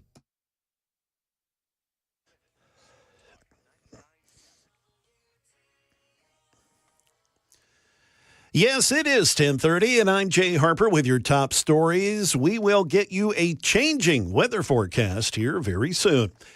A looming deadline this week for the Israeli military. Here's ABC's Marcus Moore in Tel Aviv. There's a deadline tomorrow that is set for Israel to withdraw from southern Lebanon. And it would appear at this point that Israel intends to stay at 5 key locations in southern Lebanon. They call them temporary outposts or temporary locations to ensure that Hezbollah cannot continue to threaten Israeli citizens. Well, good news, Earthlings. You might be spared from a potentially catastrophic visit from a massive asteroid in 7 years. The bad news, according to ABC's Jim Ryan, is that our nearest celestial neighbor might not be. NASA scientists have increased the likelihood that an asteroid called 2024 YR4 will collide with the Earth in 2032. The thing's about the size of an office building and could take out a city if it makes a direct hit, and chances are now 2.3% that it will, still not very high. There's also a slight possibility that 2024 YR4 will hit the moon instead. Researchers believe such an impact would be visible from Earth. That is the latest news. Weather is next. I'm Jay Harper, WTN News.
36 minutes past the hour on Super Talk 99.7 WTN. Hey, how are you? It's Chris Hand. Show's brought to you by Better Water LLC, water filtration systems, water softeners, betterwater.com. While you're listening, hop on over to the YouTube channel. Hit like, hit subscribe, help us out over there, and watch us on Super Talk TV. We got a robust YouTube chat happening. Sometimes you guys go off on a tangent and you argue with each other about random stuff. But most of the time, they're great. We still love you. We love them. We love them. Even Also, it's a little off topic. Super text line, 615-737-9986. Phone lines as well for that number. Appreciate you guys on the super text line. Also, during the break, Mason said, have you been keeping up with the Kanye West stuff? Yeah. What's the latest on Kanye? Dude's a little wild, Is he still man. in a, is he like, is it a mental breakdown or is he just like manic? Well, so he's bipolar, like he's up and down. diagnosed bipolar and schizophrenic. Okay. And so he's another thing we didn't talk about. His wife is leaving him. Oh, when did that happen? Like right before the Super Bowl. Really? She announced it because right after the Grammy stuff that he made her do, she was like, "No more." Did she make more. him do that? Or did he make her do that, or she was like a willing participant? She didn't want to do it on the stage, and then he leaned over and was like, "No, do this." Like you can see his mouth move on the Grammys during the video of it. It was very interesting. Weird. So she's leaving? Yeah, she's leaving him. He released a Super Bowl ad that was talking. He was like, it was just an iPhone video. I saw the ad. And it's like, it looks like a goof, like It's like I spent old so much Kanye money on my stuff. teeth. Yeah. He's like, go check out my Shopify on his website, and it was one T-shirt that had a swastika on it. Yeah, I saw that. I was like, that's nuts. Part of me, okay, so I mean, maybe this is wrong to say. Part of me wanted to buy that to stash it away as like an investment for down the road. And then I thought to myself, well, I'm not the only one doing that. There's probably a lot of people doing that. Oh, 100%. So it's probably not going to be worth that much. And then I thought to myself, I drive on 24 every day. Yeah, the worst road in Nashville. What happens if I die in a car accident and the last package that shows up to my house, my wife opens up, it's like, oh, it's for Chris, and it's just a swastika shirt with no context to it. Yeah, at there's all. no like adage or anything like that from Kanye. Probably wouldn't be the best look. Man, bury me in it. That would have been like, oh, yikes. Bury him in his true nature. Yeah. What was wrong with him? Yeah, it's been a mess. Yeah, but they're taking all his music off streaming. Are they really taking it? Why? Because it's... What did graduation have to do with any of this? I know. I think it's giving a man money that nobody wants to support anymore. I don't know. Interesting. Yeah. I still think he has some good tunes. Yeah. Just some of the stuff that he's talked about. It's a lot of people say separate the art from the artist. It's really hard when the artist is making it really difficult in the current days. But which artist, like, what do you think would be worse? Like, he's saying some foul things, right? Like, and you can argue that he's saying some foul things, but people still support Michael Jackson, who allegedly raped kids. Oh yeah, 100%. Yeah, and Michael Jackson, he's still on streaming services. Yeah, I don't know. I just wonder where's the line in the sand. You know what I mean? I think it's because he's actively still going, and a lot of the stuff that he's talking about is confirmed around him. But I can pull up Diddy songs right now. Oh yeah, I think he should be taken off as well. Yeah, but then again, like, who are we to say? Exactly. Yeah, it's such a weird pull, man. I don't know. I wonder what people would think about that. 615-737-9986. Yeah, call in. Do you approve of censoring somebody to the point where you remove all of their songs off streaming services? And then where's the line? Right? Like should movie platforms have to take off every Harvey Weinstein movie that was ever put out because he was raping women to give them the parts in the movies? Is that okay? Is that something that we want to do? I think it falls under the fact that a lot of these are private businesses, and if they continue to, it seems like they're supporting something like that. Is where it feels weird. Couldn't you do the exact same thing with Netflix and the 100%. Me Too movement? 100%, yeah. I feel like you could do the exact same thing. I'm just playing Democrats advocate over here. Yeah, well, and I don't know, man. Listen, to be perfectly honest, I don't really give a crap. Either way. Like, it's just whatever. interesting. Yeah, it's a good theory conversation. Yeah, for sure. It's thought provoking for sure. I think I would tend to err on the side of no censorship as opposed to any censorship. Yeah, because if you give a little bit here, who's to say that it doesn't give someplace else? Well, and then it also gives the rabid conspiracy people a hill to die on. They're like, see, look, Diddy's still up there, but Kanye says one thing and it proves that the conspiracy theory is true. Yeah. You know what I mean? Like, yeah. It's a weird give and take, and it's where do you stop? I think it's fascinating though. Yeah. Oh, 100%. I didn't know are they really pulling him off all the streamings? Is he off currently? There's still some stuff right now. I think it's in the works of Spotify's in the work of taking him off. I think Apple Music is possibly in the works of taking him off. Really? Spotify was the big one that I heard about though. That's wild to me though, because at the end of the day, a streaming service wants people to continue listening. Mm-hmm. So why would you turn away fans? I think it's because it's a business standpoint more than it is a. But what an business image standpoint? We're just spitballing this. Yeah. We're not. Neither of us are taking any positions. No. But what business positive is there of taking Kanye off, other than the virtue signal? Oh yeah, I think it's wholeheartedly a image standpoint where it's. But then 5 again, years, 10 years in the future, will this matter? No, I don't know. Probably not. Probably not at all. His last rant doesn't matter now. No. In the grand scheme of things. No.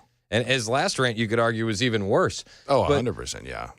But if you're going to take Kanye off, when do you put him back on? And if you're going to take Kanye off, where's the line drawn? Mm-hmm. Does Michael Jackson get a free pass? Does Diddy get a free pass? And I'm not even saying Michael Jackson did it. I'm just saying, like, you know there's where the controversy. Like, you know where people are going to go and what they're going to do. Yeah. People are saying, Kanye's still on Apple Music as of right now. 3667. Reason Kanye is removed is because he is a Trump supporter. I don't know. I don't think about that. I don't think that's the case. I don't think. I mean, yeah, he wore the red hat, but let's. Mario said you can still buy Mein Kampf. You know what I mean? Like, let's be honest. Let's be honest. That's true. Where do you do the line? Can you get Mein? Here's a cool question, which I never thought I would say. If they clip this out of context, I'm in trouble. Here's a cool question. Can you get Mein Kampf on Kindle? I think so. Can you get it like on the e-readers? Let me check. I think you can. This is the thing. Okay, so Kanye said some awful things about Juice, right? Let's be honest. Like there's no defending what he said. So did Hitler. So I wonder if he did a little bit more than say it. I wonder if you could still get Mein Kampf on a digital e-reader. And then if these same people, like if you can get it on Apple Books, is Apple Books a thing? Do people do Apple Books? Is that a thing? Not that I know of. I haven't looked. I mean, then again, the only thing I care about from Apple is using their phones, but all their other platforms are not I'm not a fan of.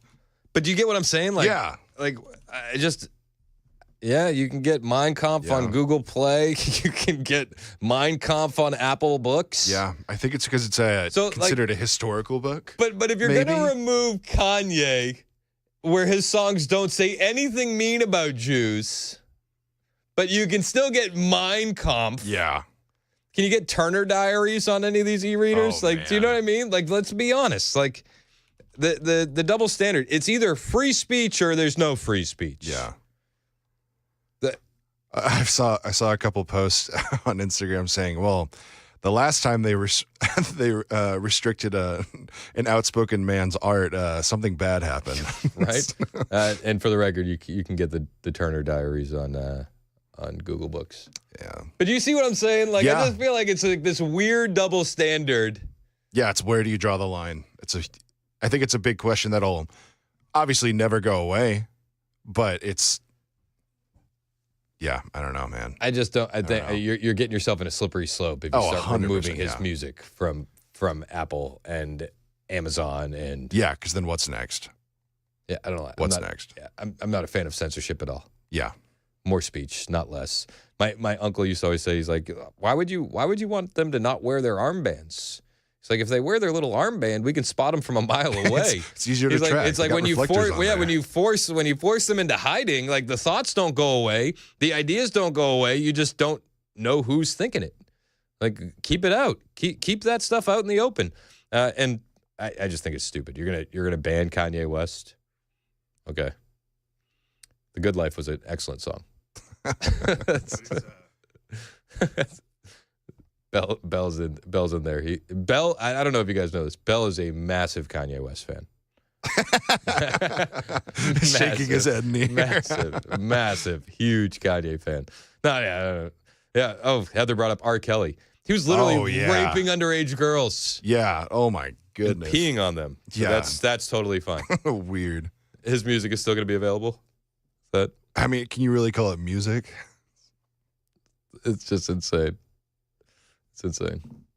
Yeah, I don't agree with censorship personally. I don't either. I think it should be left alone. But I understand why the companies are taking certain stands against it. Well, just for the record, Audible, they read you the books. They won't read. They won't read Mein Kampf to you.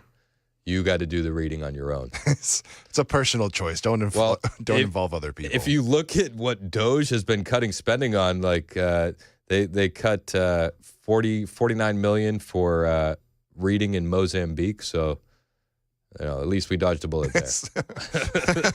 They're not learning how to read. Sorry. Maybe it's good we don't fund the reading in other places. That way they don't have to worry about. Let's not do it. I had something I was going to actually talk about here, I swear. But then we got off on the Kanye tangent. Yeah, it's a nice little off air to on air. Yep. All right. Letitia James, she's very upset about Doge and the lawsuits from Pam Bondi against New York and New York City. And she took to a podium on Friday to wag her finger at everyone. Payments to the state of New York and to states all across this nation. It is unacceptable, unconstitutional, ultra-vires. They have exceeded their authority. And so it's important that attorneys general representing our respective states stand up and enforce the rule of law, because Elon Musk, individuals at the Treasury, and the President of these United States is not above the law. And we will continue. As attorneys general, we've been preparing for this. This is not the outcome that we wanted. She's shook, man. Letitia James in New York is so shook, and she's wagging her finger at everybody. This is me. If you're not watching on Super Talk TV, I'm wagging that finger so hard. Like, that's what Letitia James was doing. She was talking down to everybody. She's very upset that we're no longer going to be funding improvement to young Egyptian skills to the tune of $29 million. $3.3 million for LGBTI experience in the Caribbean. And she's mad that they're being sued because of the massive amounts of money going to luxury hotels in New York City for illegal aliens. Stay mad. Stay mad. The IRS is going to be laying off thousands of employees starting as soon as this week. That's some good news. That'll get the almonds activated. The Internal Revenue Service is reported preparing to begin mass layoffs as early as this week, as the Trump administration works to dramatically cut government excess and waste.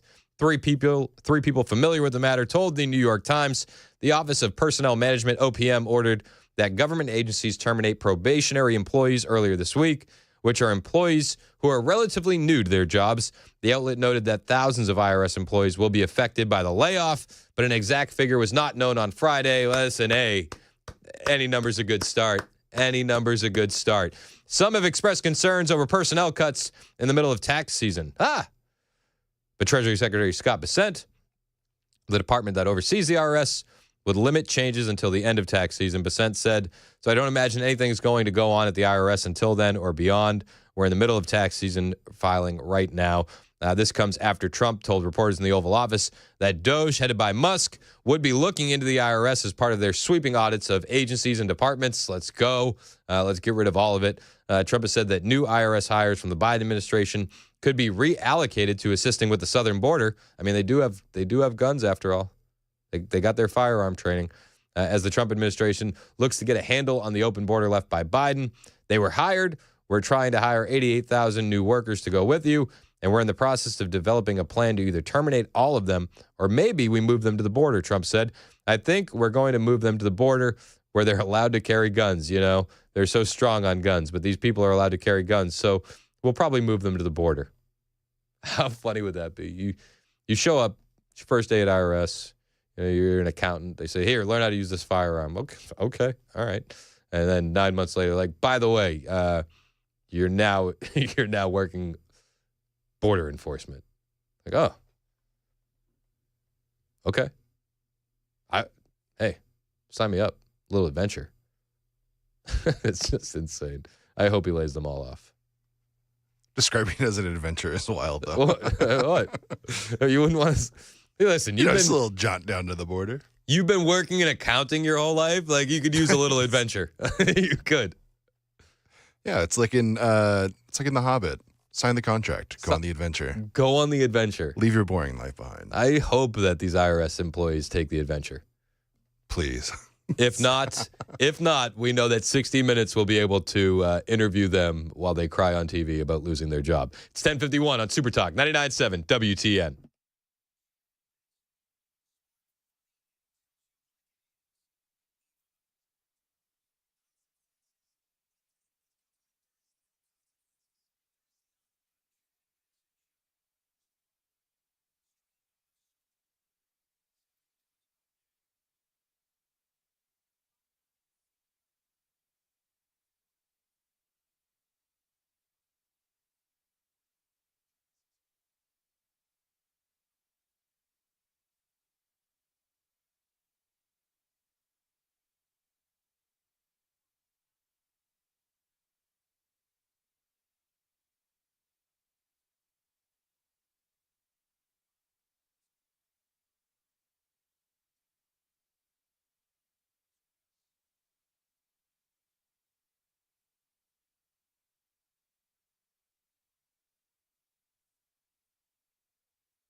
Water rescues continue in parts of Tennessee and Kentucky after the devastating storms over the weekend, and we've got another punch on the way, this one in the form of an Arctic blast.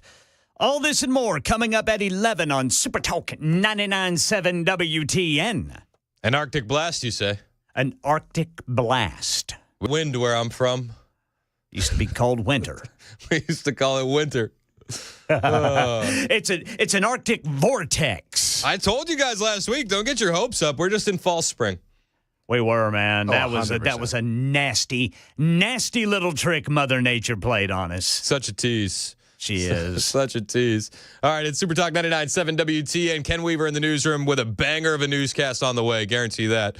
Better Water LLC is the show sponsor. Water filtration systems, betterwater.com. And we have a big new event on the horizon. Are you excited about this? State of the Union? You coming?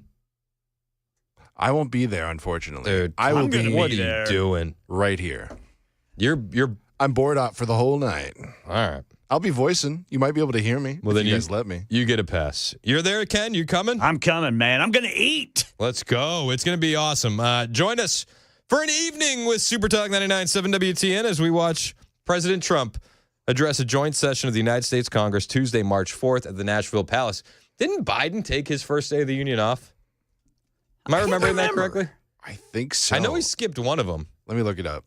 The nice thing about this State of the Union is we won't have to stare at Nancy Pelosi the entire time. So I mean, listen, at least you know that when you're chowing down and enjoying some food, you don't have to worry about it coming back up. You can come break bread with us. We're going to be there live, the whole squad, myself, Matt Murphy, Chad Benson, Dan Mandis. We're going to lead into Trump's triumphant return to the halls of Congress as he delivers his address before the 119th United States Congress in the chamber of the House of Representatives in the United States Capitol. You know what we should do? And this is what I'm going to petition for behind the scenes. All right. We should do Super Talk Bingo. Ooh. Talk bingo. During the State of the Union address. Like seeing like phrases that Trump says and Or like, whatnot, but like, or- remember the bingo last time? It was like, oh, somebody's going to yell at Joe Biden. And then like, so Marjorie Taylor Greene yells at him. It's like, all right, I got that one. And we should do bingo in that way. That would be kind of cool. So that way you can win some great prizes. How many protesters exactly like try to disrupt the speech and that sort of thing? Yep. Because they're going to be in there. Oh, 100%. Do the Democrats clap for anything? There's going to be some stuff. Or do they sit there and get berated on stage? Yep. How many times does Trump say Elon? Like we need to find a game. Not a drinking game. I don't want anybody to catch alcohol poisoning. Yeah, no. One thing with Trump we do need to have is how many times he says the likes of which nobody's ever seen. Nobody has ever seen. All right, tickets to the Super Talk 99.7 WTN State of the Union party at Nashville Palace, available at 997WTN.com. It's $40. You get admission and a reserved seat, and the ticket comes with a food, so you can get fried chicken, you can get pulled pork. There's going to be a huge buffet, and then you get to select your seat. So do it quick before the seats run out. 997WTN.com. You don't want to be the last one to the party and then have that seat in the back. Get your seat in the front. Buy your tickets today. 997WTN.com. And if you're watching us on Super Talk TV, hit like, hit subscribe while you're there. We do appreciate it. And on the way, I said this on Friday when we were playing J.D. Vance's Munich speech, that there was going to be a lot of people upset and nobody was going to play clips from his speech. Well, yep, you can call me Christradamus because I nailed that prediction. I did. But I did not expect Margaret Brannon of CBS to blame the Holocaust on free speech. Yeah. But she did. She sure did. We'll talk about when we return. All right, here on Super Talk 99.7 WTN. I know, I thought it would have been Kanye.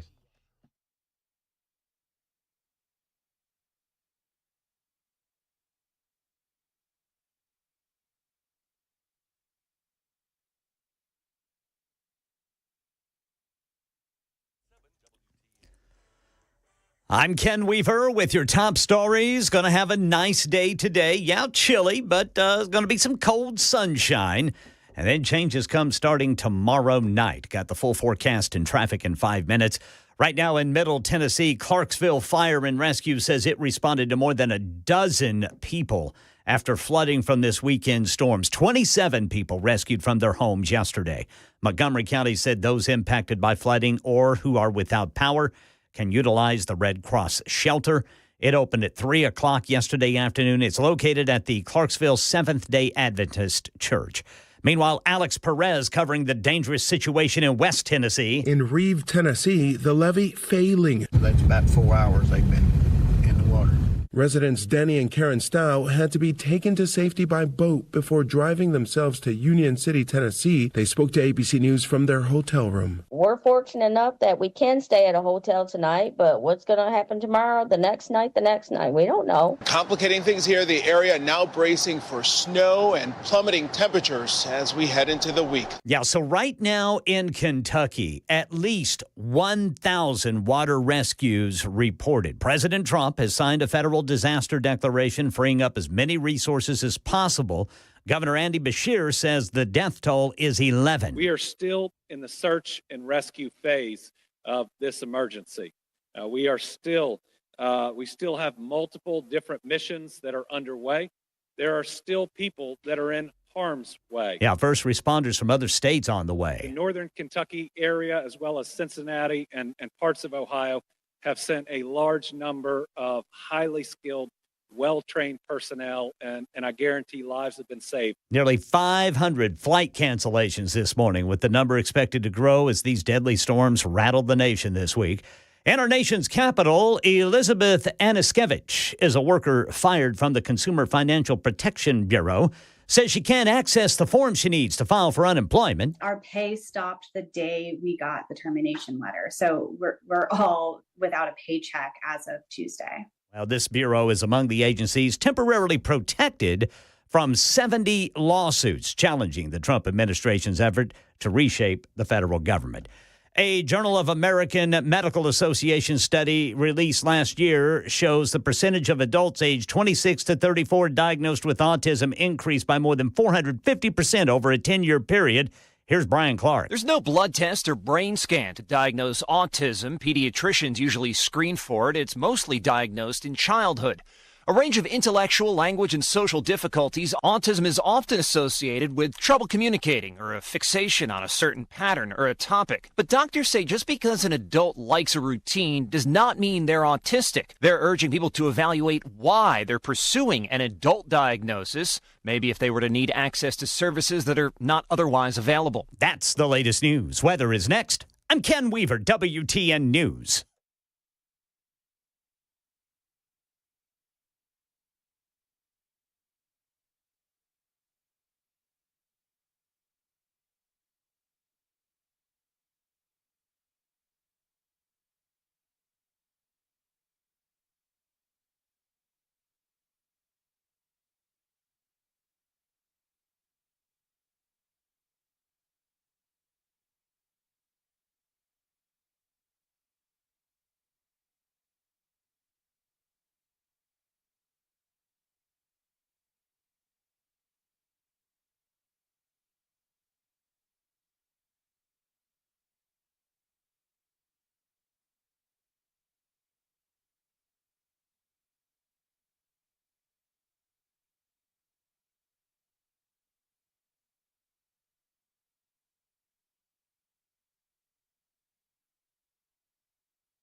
It's 11:07 on Super Talk 99.7 WTN. I'm Chris Hand.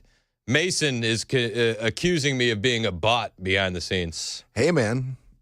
I posted the link to get tickets to the Super Talk State of the Union party in the YouTube chat.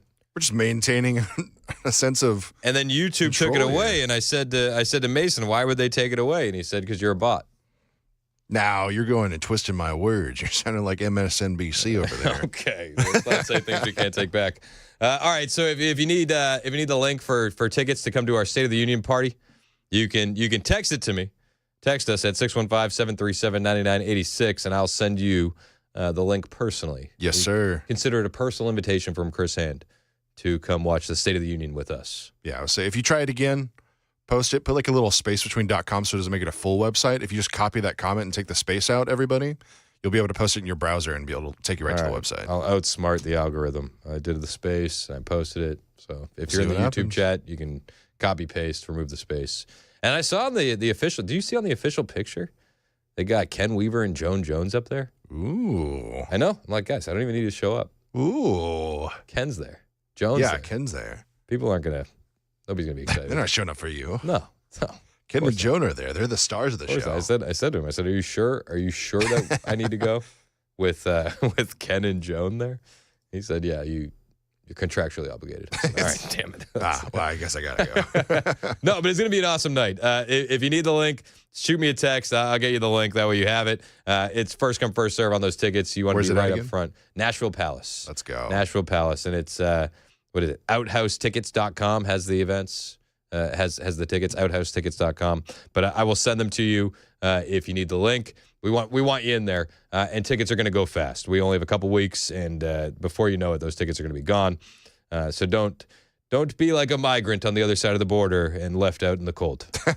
What? Is that inappropriate? I didn't mean to be inappropriate. Allegedly. All right, JD Vance versus the world. JD Vance versus the world. If you remember, we played a speech from J.D. Vance in Munich, dressing down world leaders because they don't support Western ideals anymore. They don't support free speech. It's actually been pretty crazy out there in Europe. You can get arrested for silently praying. You can get arrested for typing up something political in like something. It doesn't have to be crazy. It could be, hey, the illegal aliens sure are raping a lot of our kids, and that'll get you a knock on the door from the Facebook police. So J.D. Vance goes to Munich for the Munich Security Conference. This was on Friday, and this is days after they had a terror attack, and he's talking to them. You know, they're so worried about right-wing extremism, but they're not worried about the extremism that they've welcomed in, that they opened the gates for. They're so worried about hate speech, yet you're getting more time in jail for a Facebook comment than you are for raping a minor, which is insane, utterly disgusting, and vile. But that's the state of Europe currently. So J.D. Vance goes there, and he brings all this up in a speech. And you know, listen, depending on who you ask, the speech was fantastic. I loved the speech. It echoes a lot of the same talking points that we've had about Europe for years, that it's a failed place. They're not as Western as they seem. And that who would want to be there? Who would want to be there? So J.D. Vance goes and he gives this speech. And expressing opinions isn't election interference. Even when people express views outside your own country, and even when those people are very influential. And trust me, I say this with all humor, if American democracy can survive 10 years of Greta Thunberg scolding, you guys can survive a few months of Elon Musk. Nobody laughs because I think it's illegal to have a sense of humor in Europe. I think that might get you put straight in jail, actually. Just like, oh, you're laughing at jokes, straight to jail. But what no democracy, American, German, or European, will survive is telling millions of voters that their thoughts and concerns, their aspirations, their pleas for relief are invalid or unworthy of even being considered. Yeah, but that's what you've gotten in Europe. That's what you've gotten in these Western democracies like Paris and Germany and England and Australia. You say the wrong thing, and you get thrown in the clink. I just made that up. Should be on a T-shirt. I visited Europe, and all I got was charges for a hate crime because I said this isn't what I signed up for. All right, so JD Vance, he does a speech, and the speech is awesome. But Margaret Brannon, I really don't care, Margaret Brannon over on CBS, she's hot and bothered by the speech. So this is even before they get to her weekend show. She's doing segments on the CBS Evening News talking about how evil and divisive that speech was. Well, it sounded to a lot of these allies of the United States like they were being described as adversaries or autocrats. It was really the focus here, two things. One of them was migration, and the second was what Vice President Vance calls censorship. Nothing triggers a leftist more than the truth. He was trying to bring that MAGA message of the enemy within to the global stage. And specifically, he says that European leaders aren't showing that they have strong democracies when they sideline controversial groups. He went out of his way to meet with the head of the AfD. That's a political party that's under investigation in Germany because it's so far right and for potentially conducting extremism. And he mentioned that car ran. The AfD potentially conducting extremism. Now, again, in Europe, you can't criticize the government or you're an extremist. If you have a benign opinion of, well, all this migration is making Germany feel a lot less like Germany, well, then you're an extremist. You could be a domestic terrorist. That's the kind of investigations that AfD, Alternative for Deutschland, Alternative for Germany, that's their level of extremism. That's the issue. Again, his speech in Munich was defending Western civilization, was defending free speech, point blank, and calling out world leaders for not doing the same thing. J.D. Vance even issued a statement on the speech because of the backlash that he's getting. And he said, the goal wasn't to hector European allies. I admitted in the speech that many of these censorious impulses derive from bad American leadership, and that has now changed. See, for instance, what we've done with USAID. I don't think Europe is blameless, and we're not going to change anything overnight, but reminding both our American and European friends that we have an admin bias towards open debate and expression was worth the effort. Listen, this is what we need. Just real conversation about this stuff. And these European leaders need to be held to task for what they're doing to their own people. They're oppressing them. When you're not letting your people speak their opinions on politics, you're oppressing them. You are. When people in Europe are getting more time in jail for a Facebook post that's about illegal aliens raping kids than the illegal aliens doing the raping, that's an issue. That needs to be rectified. Point blank. Trump was asked about the speech. Vice President Vance's speech to the conference has ruffled quite a few feathers in Europe. What did he say to ruffle them? What did he say to ruffle them? What could have ruffled the feathers of these European leaders? What did he say to ruffle them? I didn't mean to stop it so soon, but golly, just grade A response. Well, enlighten me. What did he say to ruffle those feathers? Ruffled quite a few feathers in Europe. What did he say to ruffle them? He was talking about the freedom of speech and migration in Europe. One is allowed and one is not. I'll let you figure that out.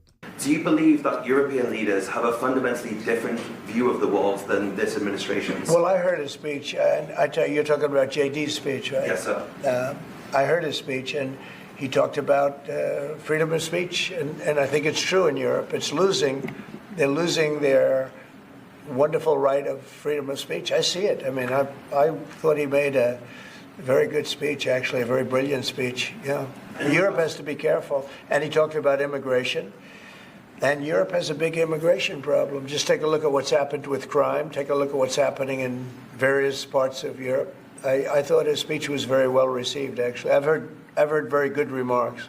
Yeah, and listen, if you listen to conservative media, if you're in the conservative culture, that ecosystem, yeah, everybody loved JD's speech because it was so truthful, on the nose. He nailed it. Home run. Now, you get out of that ecosystem, right, and you go into the left-leaning ecosystem, and everybody's losing their minds. How could he say this? Doesn't he know that there's laws against saying those kinds of things in Europe? Yeah. And Margaret Brannon on CBS over the weekend, she was extra upset about that. So she said J.D. Vance talked about free speech in Munich. And I don't know if you knew this, but the Holocaust was caused by free speech. This woman actually said this. She actually said this to Marco Rubio during an interview about J.D. Vance's speech.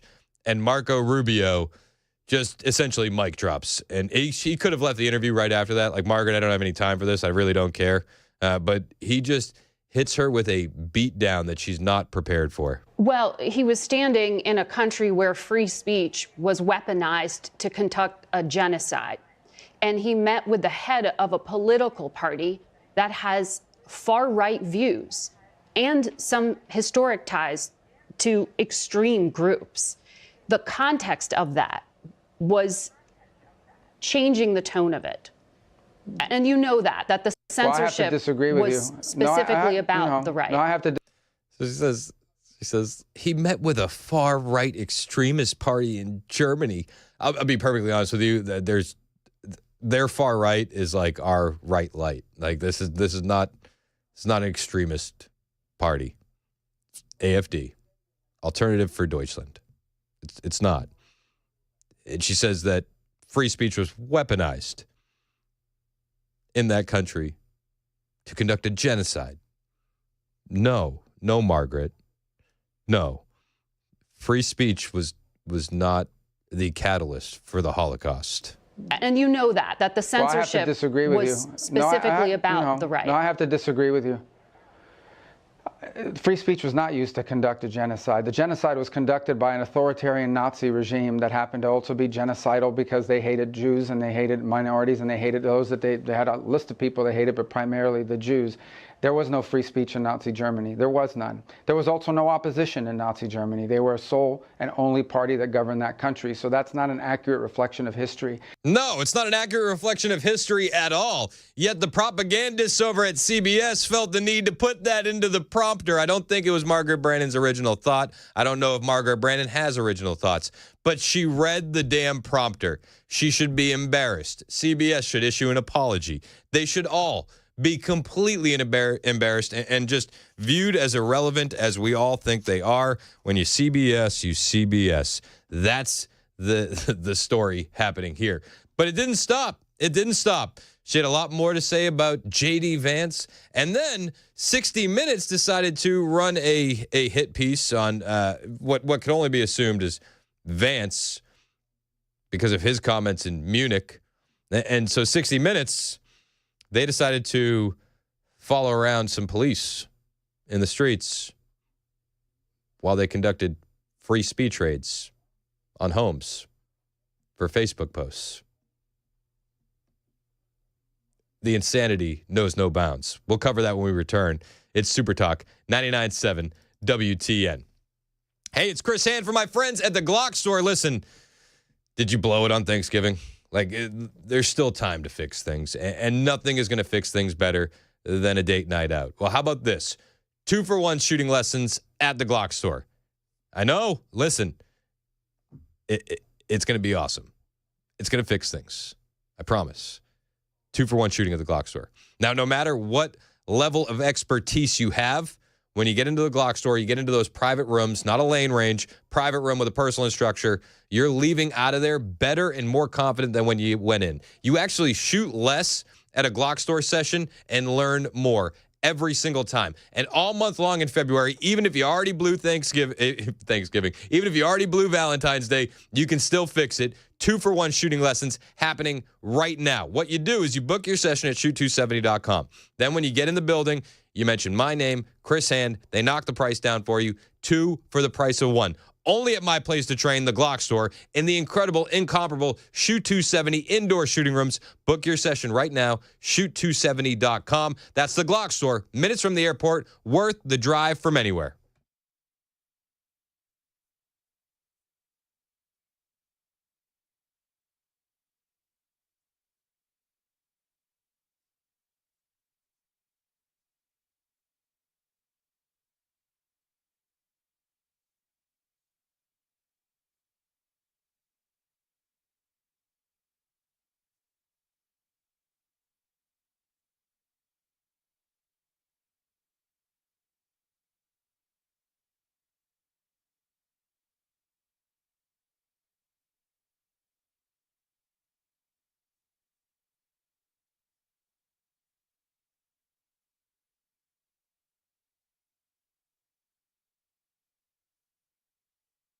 The guaranteed offer is the easiest way to sell your home. It's really simple. We bring you an all-cash offer. You close in as little as 21 days. No home inspections, no lockboxes, no open houses. Go to markspain.com to get a guaranteed offer and start packing.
All right, we got a statewide Amber Alert. Keep an eye out for a 2010 silver Ford Crown Victoria with Tennessee tag BRF 4966. Got a little girl involved in this and a man, and we will tell you more about it coming up at 11:30 on Super Talk 99.7 WTN. Thank you, Ken Weaver. 25 minutes past the hour on Super Talk 99.7 WTN. My name is Chris Hand. I have no idea why I mentioned Thanksgiving during my Glock store commercial. I have no idea. Some days I'm just, I don't know. I'm doing my best here, guys. Doing my best. I said Thanksgiving instead of Valentine's Day. Sorry about that. I think I was flustered. I think I was flustered from listening to Margaret Brennan over on CBS blame the Holocaust on free speech. I think that's what I'm going to go with. I'm not sure if that's the reason why, but that definitely happened. Standing in a country where free speech was weaponized to conduct a genocide. Except it wasn't. That's not how it happened. And he met with the head of a political party. So the vice president is meeting with the heads of political parties? We can't keep letting him get away with this.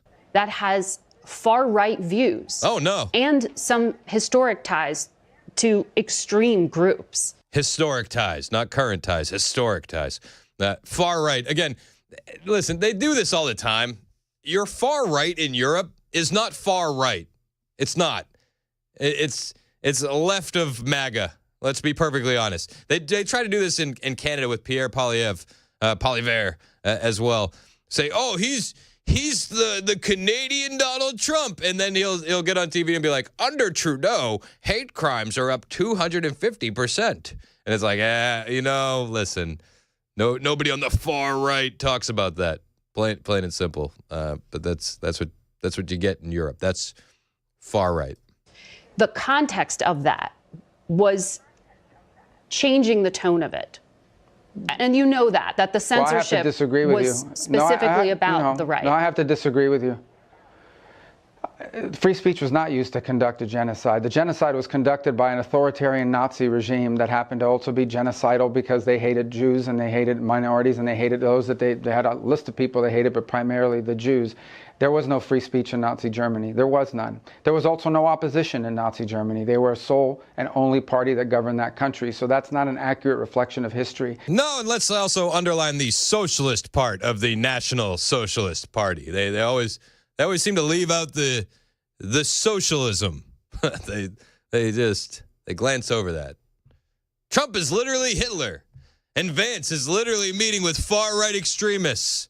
It's just not the case. But didn't you know free speech caused the Holocaust? It's like, you ever see the scene in Billy Madison where Adam Sandler's getting on the bus, and it's like he's talking to the bus driver. He's like, "Hey, did you hear free speech caused the Holocaust?" He's like, "No, it didn't." He's like, "Yeah, but you could imagine, right?" No, we can't. That's my favorite scene. We can't imagine that. This is the insanity of the current mainstream media. Straight to jail. Straight to jail. You met with far right who are left of right American politics. What? You sure about that? Yeah, we're sure. You can't do that. You have to go straight to jail. You have to. People go straight to jail for less. We can't keep letting J.D. Vance get away with this. We can't. So Margaret Brannon, she gets on CBS. She's all hot and bothered by this. She blames the Holocaust on free speech. She goes after him over and over again. Marco Rubio, though, to his credit, he stood in the gap defending J.D. Vance, and he was there throughout that interview while Margaret Brannon complained and whined. Marco Rubio stuck up for J.D. J.D. Vance commented on it on Twitter. Elon Musk weighed in with his opinion, and then CBS did something else. They tried to justify the criticisms of J.D. Vance being pro-free speech and free speech causing the Holocaust by airing a 60 Minutes piece on the fight for free speech in Germany and German police conducting raids in the middle of the night for Facebook posts. We'll cover all that when we return. It's 11:30 on Super Talk 99.7 WTN.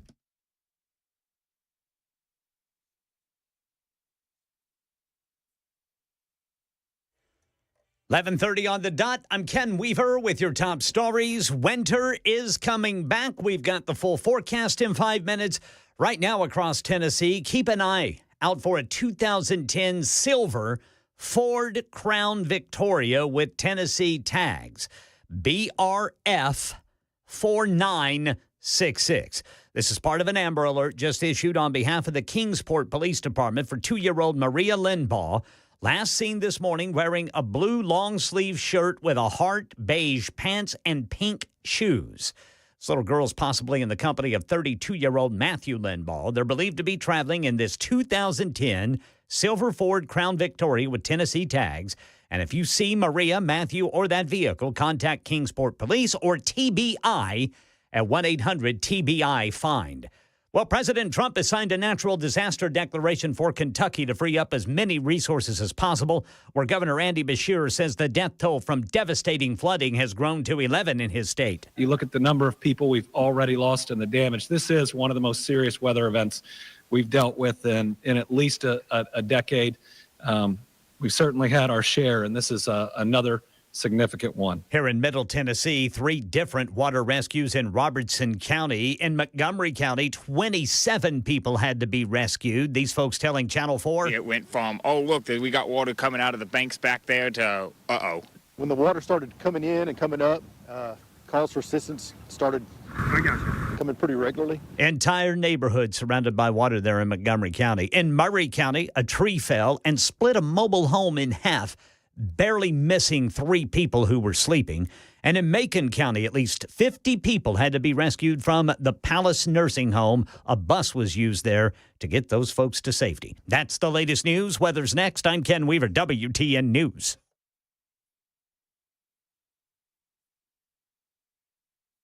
Did you know you're overpaying for your health and wellness products? With over 20 company-owned brands offering its members vitamins, supplements, wellness, and skincare products, you're able to save up to 70% off retail. Members Nutrition can't change your life, but we can change the way you live.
.36 past the hour on Super Talk 99.7 WTN. I'm Chris Hand. You can find us on Facebook, YouTube, Twitter, Twitch. Super Talk TV happening live there. Facebook, YouTube, Twitter, Twitch. We were talking about, while you're there, hit like and subscribe. Trying to beat Mandis today. Mandis got a lot of likes. So I'd appreciate it if you could help me out. Yeah, we're real close. Real close. We're real close. You could make the difference. Every vote counts, right? Remember that? I mean, you're not wrong. And if you dislike the show, but like strongly dislike the show, you can also hit the thumbs down. We're open to that. I do want to say we get down with that, just for the record. Oh yeah, for dislikes? Yeah, do it. Please. Yeah, we're down with dislikes, but only if you're genuine. Only if it's like a true passionate dislike do we ask for you to hit the dislike button. Yeah, I don't want any of that fake stuff. No, I'll tell you about my true passionate dislikes. Oh, CBS and Margaret Brandon. Yeah, that was apparent though, right? She blamed the Holocaust on weaponized free speech. Which is a doozy. It's a doozy. It's something. So there's this exchange back and forth between Rubio and Brandon, and JD Vance comments on it, and it's kind of like the anchorman, like, well, that escalated quickly. he said that was JD Vance says that was an extraordinary exchange. Called it a crazy exchange. Elon Musk weighed in, saying one of the first things Hitler did upon gaining power was apply aggressive censorship. It's like, but listen, Elon, I know you haven't been doing this for a while, but you're getting in the way of the narrative. That's not something that mainstream media likes. So we have Rubio v. Brannon, and Secretary of State Marco Rubio defending J.D. Vance's speech at the Munich Security Conference. President Vance gave a speech, and he told U.S. allies that the threat he worries about the most is not Russia. It is not China. He called it the threat from within, and he lectured about what he described as censorship, mainly focusing, though, on including more views from the right. Yeah, that would be helpful, don't you think? It seems like everybody loves diversity until it comes to diversity of thought. And then if your opinion strays from the mainstream, well, then you get canceled. Then you get in big trouble. And tides are turning here in America. Nobody really cares what the left has to say. But in Europe, that echo chamber is actually quite difficult to get out of. And if you do say something that the mainstream narrative looks down upon, well, you get a knock from the police in the middle of the night because they got to talk about your Facebook post, mate. That's what happens. That's what happens. Marco Rubio is defending J.D. Vance, calling them out for just that. He also met with the leader of a far-right party known as the AfD, which, as you know, is under investigation and monitoring by German intelligence because of extremism. Yeah, like the same monitoring that they do for any political post in Germany. That's what they're monitoring them for. Extremism, like saying, hey, I think that we should stop the illegal migration into Germany. It's like, whoa. Slow down there, Adolf. That's what you get in Germany. What did all of this accomplish other than irritating our allies? I mean, he put them on notice, for starters. The entire world is talking about it, right? Like that's a pretty good thing. Force this conversation into the public square. I think there's a net positive that you could actually make the case for. Margaret Brandon's not even looking. She doesn't even want to look at that direction. No. Why would our allies or anybody be irritated by free speech and by someone giving their opinion? Why would our allies or anyone be irritated by free speech or giving their opinion? Honestly. Oh, you're upset? The words hurt you? The words hurt. The words do hurt from time to time, especially when it's the truth. The truth cuts a little bit sharper, doesn't it? All of this accomplish other than irritating our allies? Why would our allies or anybody be irritated by free speech and by someone giving their opinion? We are, after all, democracies. The Munich Security Conference is largely a conference of democracies in which one of the things that we cherish and value is the ability to speak freely and provide your opinions. And so I think if anyone's angry about his word, they don't have to agree with him, but to be angry about it, I think actually makes his point. To be angry with J.D. Vance, you're actually making his point. Where's the lie? If you're angry about it, if you're a world leader and you're angry about what J.D. Vance said, it's because, well, he's pointing out that the emperor has no clothes. Like, he's calling you out for the truth. The truth hurts. Try being a citizen living under these truths. It's ridiculous. You can't even express your political opinion online. Not at all. Not at all. But to be angry about it, I think actually makes his point. I thought it was actually a pretty historic speech, whether you agree with him or not. I think the valid points he's making to Europe is we are concerned that the true values that we share, the values that bind us together with Europe, are things like free speech and democracy and our shared history in winning 2 world wars and defeating Soviet communism and the like. These are the values that we shared in common. And in that Cold War, we fought against things like censorship and oppression and so forth. And when you see backsliding and you raise that, that's a very valid concern. We can't tell them how to run their countries. He simply expressed in a speech his view of it, which a lot of people frankly share. And I thought he said a lot of things in that speech that needed to be said. And honestly, I don't know why anybody would be upset about it. People are allowed, you don't have to agree with someone's speech. I happen to agree with a lot of what he said, but you don't have to agree with someone's speech to at least appreciate the fact they have a right to say it, and that you should listen to it and see whether those criticisms are valid. I assure you, the United States has come under withering criticism on many occasions from many leaders in Europe, and we don't go around throwing temper tantrums about it. Listen, he's just a beast. Rubio's a beast there. I'm not the biggest Rubio fan, but listen, he nails it. Yeah, European leaders say mean things about America all the time, and we don't throw temper tantrums. You see, the reason that these world leaders are throwing temper tantrums is because J.D. Vance is echoing what the angry citizens of their country have been saying. You're failing us, and we're not allowed to criticize you for it. That's not democracy. This isn't democracy.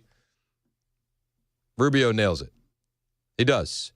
Well, CBS again tried to counter J.D. Vance later that evening in a 60 Minutes segment they aired, calling out because J.D. had the audacity to call out the fight for free speech.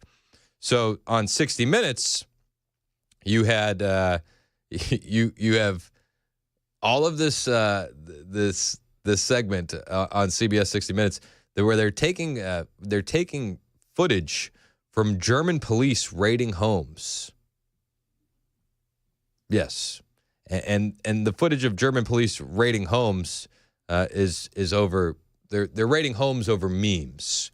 So they're trying to discredit J.D. Vance by airing this, I would assume, and yet CBS is essentially once again making J.D. Vance's point. It's 6:01 on a Tuesday morning, and we were with state police as they raided this apartment in northwest Germany. Hier ist die Polizei, wir mussten bitte mal mit Ihnen reden. Inside, 6 armed officers searched a suspect's home, then seized his laptop and cell phone. 6 armed police show up to your home at 6 o'clock in the morning. The crime? Posting memes. Democracy. Democracy, they yell. Prosecutors say those electronics may have been used to commit a crime. What? The crime? Posting a racist cartoon online. Oh my gosh. It was a crime to post racist cartoons. Here's the thing. In Europe, it's not even a crime to just post it. Like, you repost it, you're screwed. Straight to jail. Every single time, straight to jail. Right to jail. That's it. Right to jail. Right to jail. Right away. Yeah. You reposted that meme? Well, that's to jail. You right to jail. You liked the meme? Also jail. You ain't black. Nope. That's not the right one. Right to jail. You hit the wrong hotkey? You hit the right wrong... to jail. Right to away. Jail. Right away. Although, I kind of like the Biden one. Can you play that one more time? You ain't black. Yeah. All right. So anyway, we're in Germany. We're in Germany, and they're raiding homes over memes. At the exact same time, across Germany, more than 50 similar raids played out. Part of what prosecutors say is a coordinated effort to curb online hate speech in Germany. I mean, do they think that this is even going to work? Like, even if, like, I'm assuming maybe there are some in there that are really like bad, like really vile, right? Like, let's just like err on the side of caution. Some of them are vile, okay? Let's just say some of them are, and they're not just funny memes that we post in America and we take for granted. Let's say some of them are just downright hateful and awful. Does that change anything? Does a raid at 6 a.m. Is that going to stop people from feeling this way? Like, no, of course not. But this is what they have in Europe. And then also on that same 60 Minutes special, they had 3 people sitting at a table. They're all German prosecutors, and so they're asking them about all the different crimes, the things that are illegal in Germany that we take for granted here in the U.S. Is it a crime to insult somebody in public?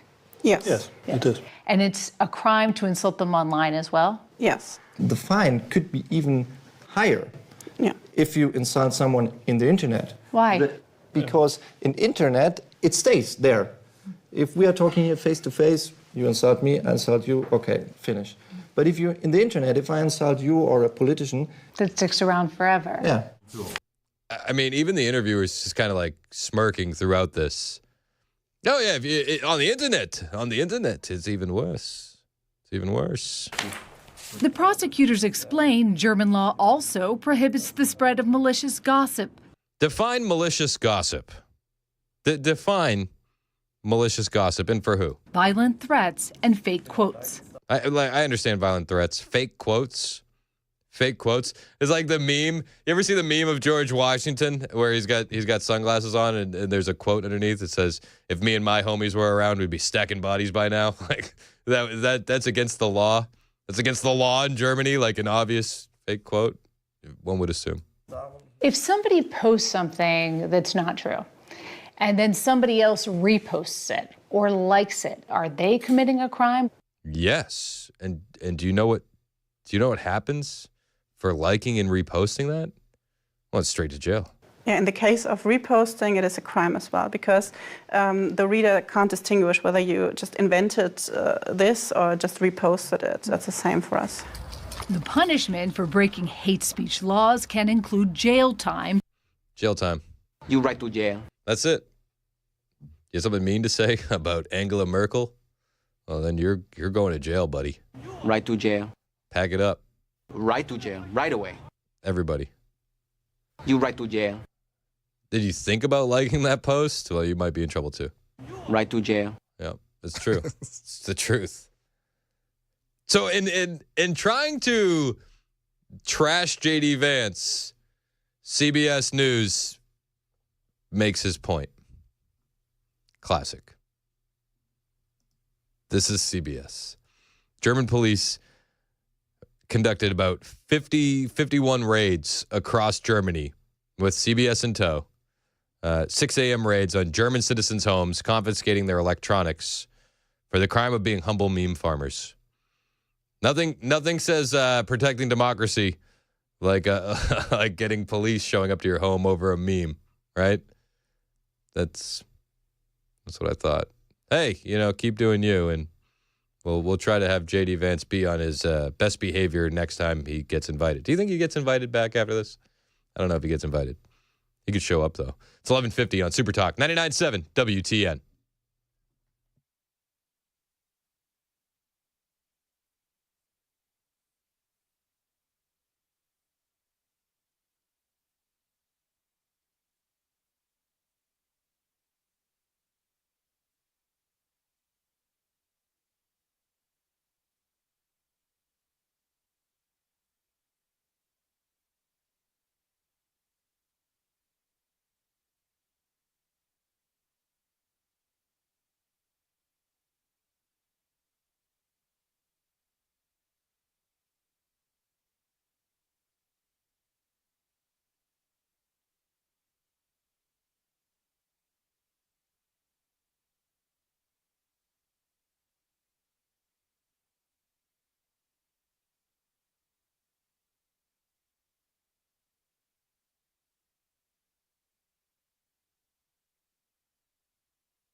Got an Amber Alert for a little 2-year-old girl out of Kingsport, Tennessee. Last seen this morning, possibly with a 32-year-old man traveling in a 2010 silver Ford Crown Victoria with Tennessee tags. You see that. Called TBI Find. 1-800-TBI Find. Get you some more details on that and the top stories at noon on Super Talk 99.7 WTN. Thank you, Ken. 55 minutes past the hour. Super Talk 99.7 WTN.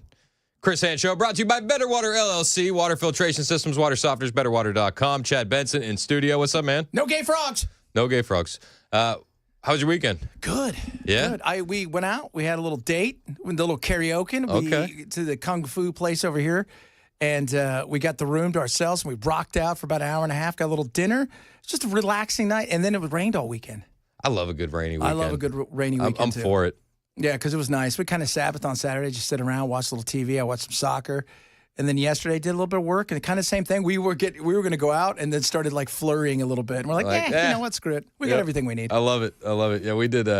We had a birthday party. My oldest had a birthday, so we did the escape room in Murfreesboro. How was that? It was cool. It was cool. The girls had a blast. I was no help. That's good. I was no help. You're not supposed to help. They're supposed to learn it on their own. Figure that thing out. So we had a blast doing that, and then my boys had baseball camp at DBAT. Baseball camp. Is it already baseball camp season? Dude, it's baseball camp season. So we do DBAT in Murfreesboro. It's like indoor. But yeah, they're back at camp today too. Oh, that's cool. Yeah. That is cool. Yeah, my son he's got a hockey tournament. I said, what'd you do? He goes, Dad, it was awesome. We watched the U.S.-Canada game. Yes. Like 9 seconds in, 3 fights. It was awesome. And the U.S. won. And now they're going to play Canada or Finland Wednesday or Thursday for the championship in Boston. Yep. Of the 4 nations, which is good because if it's Canada, not only was it going to be super patriotic, it'll also be racist. We're not that bad. You guys got the notorious for being the worst of the worst. I always thought that the racism stuff in Boston was overplayed. I'm sure it was a bit well, you know what? I don't know if it's a bit overplayed. It's every player I've ever talked to that's been out there is like, it's the worst place to play. Nah, I disagree. I loved it. I loved it. I loved every minute of it. Before my buddy Steve went to the military, we were like younger guys. We got tickets to a preseason game, and we harassed the entire New York Knicks bench. Oh, that's awesome. For the entire game. Like they turned around, like, it's preseason. What are you doing? We're like, go back to New York. That's you suck. You were super Boston. I was so Boston. The accent's so thick. We weren't even like legal drinking age, and we like found some guy to get us beer. Oh, no way. Perfect. No way. You found somebody to get you beer in Boston? It was. I know, it's a miracle. Yeah, you guys are notorious for being arguably the one of the worst. Yes, but I wouldn't say we're racist. We're equal opportunity. I would, you know what? The Red Sox tend to have that mantle all to themselves, and that's a hard thing. I don't know about the Celtics. I don't know what it's like. I'm sure in the old building maybe it was a little different. I don't know. That old gym was phenomenal. I remember when Lamar Odom was playing on the Lakers, and he was dating Khloe Kardashian, or married at the time. Yeah. I remember the Boston fans chanting, "Ugly sister." It was just ruthless. It was so ruthless. Brutal. That's awesome. Say I watched some hockey. Man, it was just a good weekend and nothing. That hockey game was wild. It was wild. It made me not feel as bad so when the U.S. anthem got booed in Ottawa, yeah. Then the next game they were playing the Preds, so I had called for people to boo the Canadian national anthem. And then I kind of felt bad about it. I was like, maybe I shouldn't have done that. They did that. But then after last night, I was like, I don't feel bad about that at all. They threw down. The Chuck brothers. Like Matt said, I'm going to go first, and then tell Brady, you go after me. So it was 2 seconds and then 9 seconds in, and it was great. It was awesome. And then they just went. They won 3-1, and now they're playing in Boston. There we go. So this will be cool. So yeah, we did that. I chilled, man. It was one of those weekends you're supposed to chill. Now we got snow coming. Oh, Snowmageddon. You're right. Fake spring. I kept telling my wife and everybody, now we're going to have another, everybody's telling me we're going to have another, at least one good little snow come back. She's like, no. I said, now it's coming. Yep, that's your first, welcome. You had your first fake spring in Middle Tennessee. I like that. Yep. So this pump. Don't fall for fake spring. I won't. Never again. Never again. Never again. What do you got coming up today? We'll talk a little bit more about the Germans and say, oh, yes, you can't say this and you can't say that. That'll be fun. Obviously, we got some wacky stories out there about women who are going out in large numbers and getting sterilized. Oh. Because of Trump. Yeah. Because, Why not? Well, Elon maybe, but Trump, yet another child for Elon. Unbelievable. He's trying to make America fertile again. Yep. So we'll talk a little bit about that. We got a bunch of other crap. The Doge, CBS's wackadoo, Trump yesterday in the whole Daytona 500. I loved it. That was pretty spectacular. America was so back all weekend long. Did you feel that? Long. Yeah, it was definitely, it was feeling very patriotic. The vibes were high. Chad Benson's in next. It's 12 o'clock on Super Talk 99.7 WTN.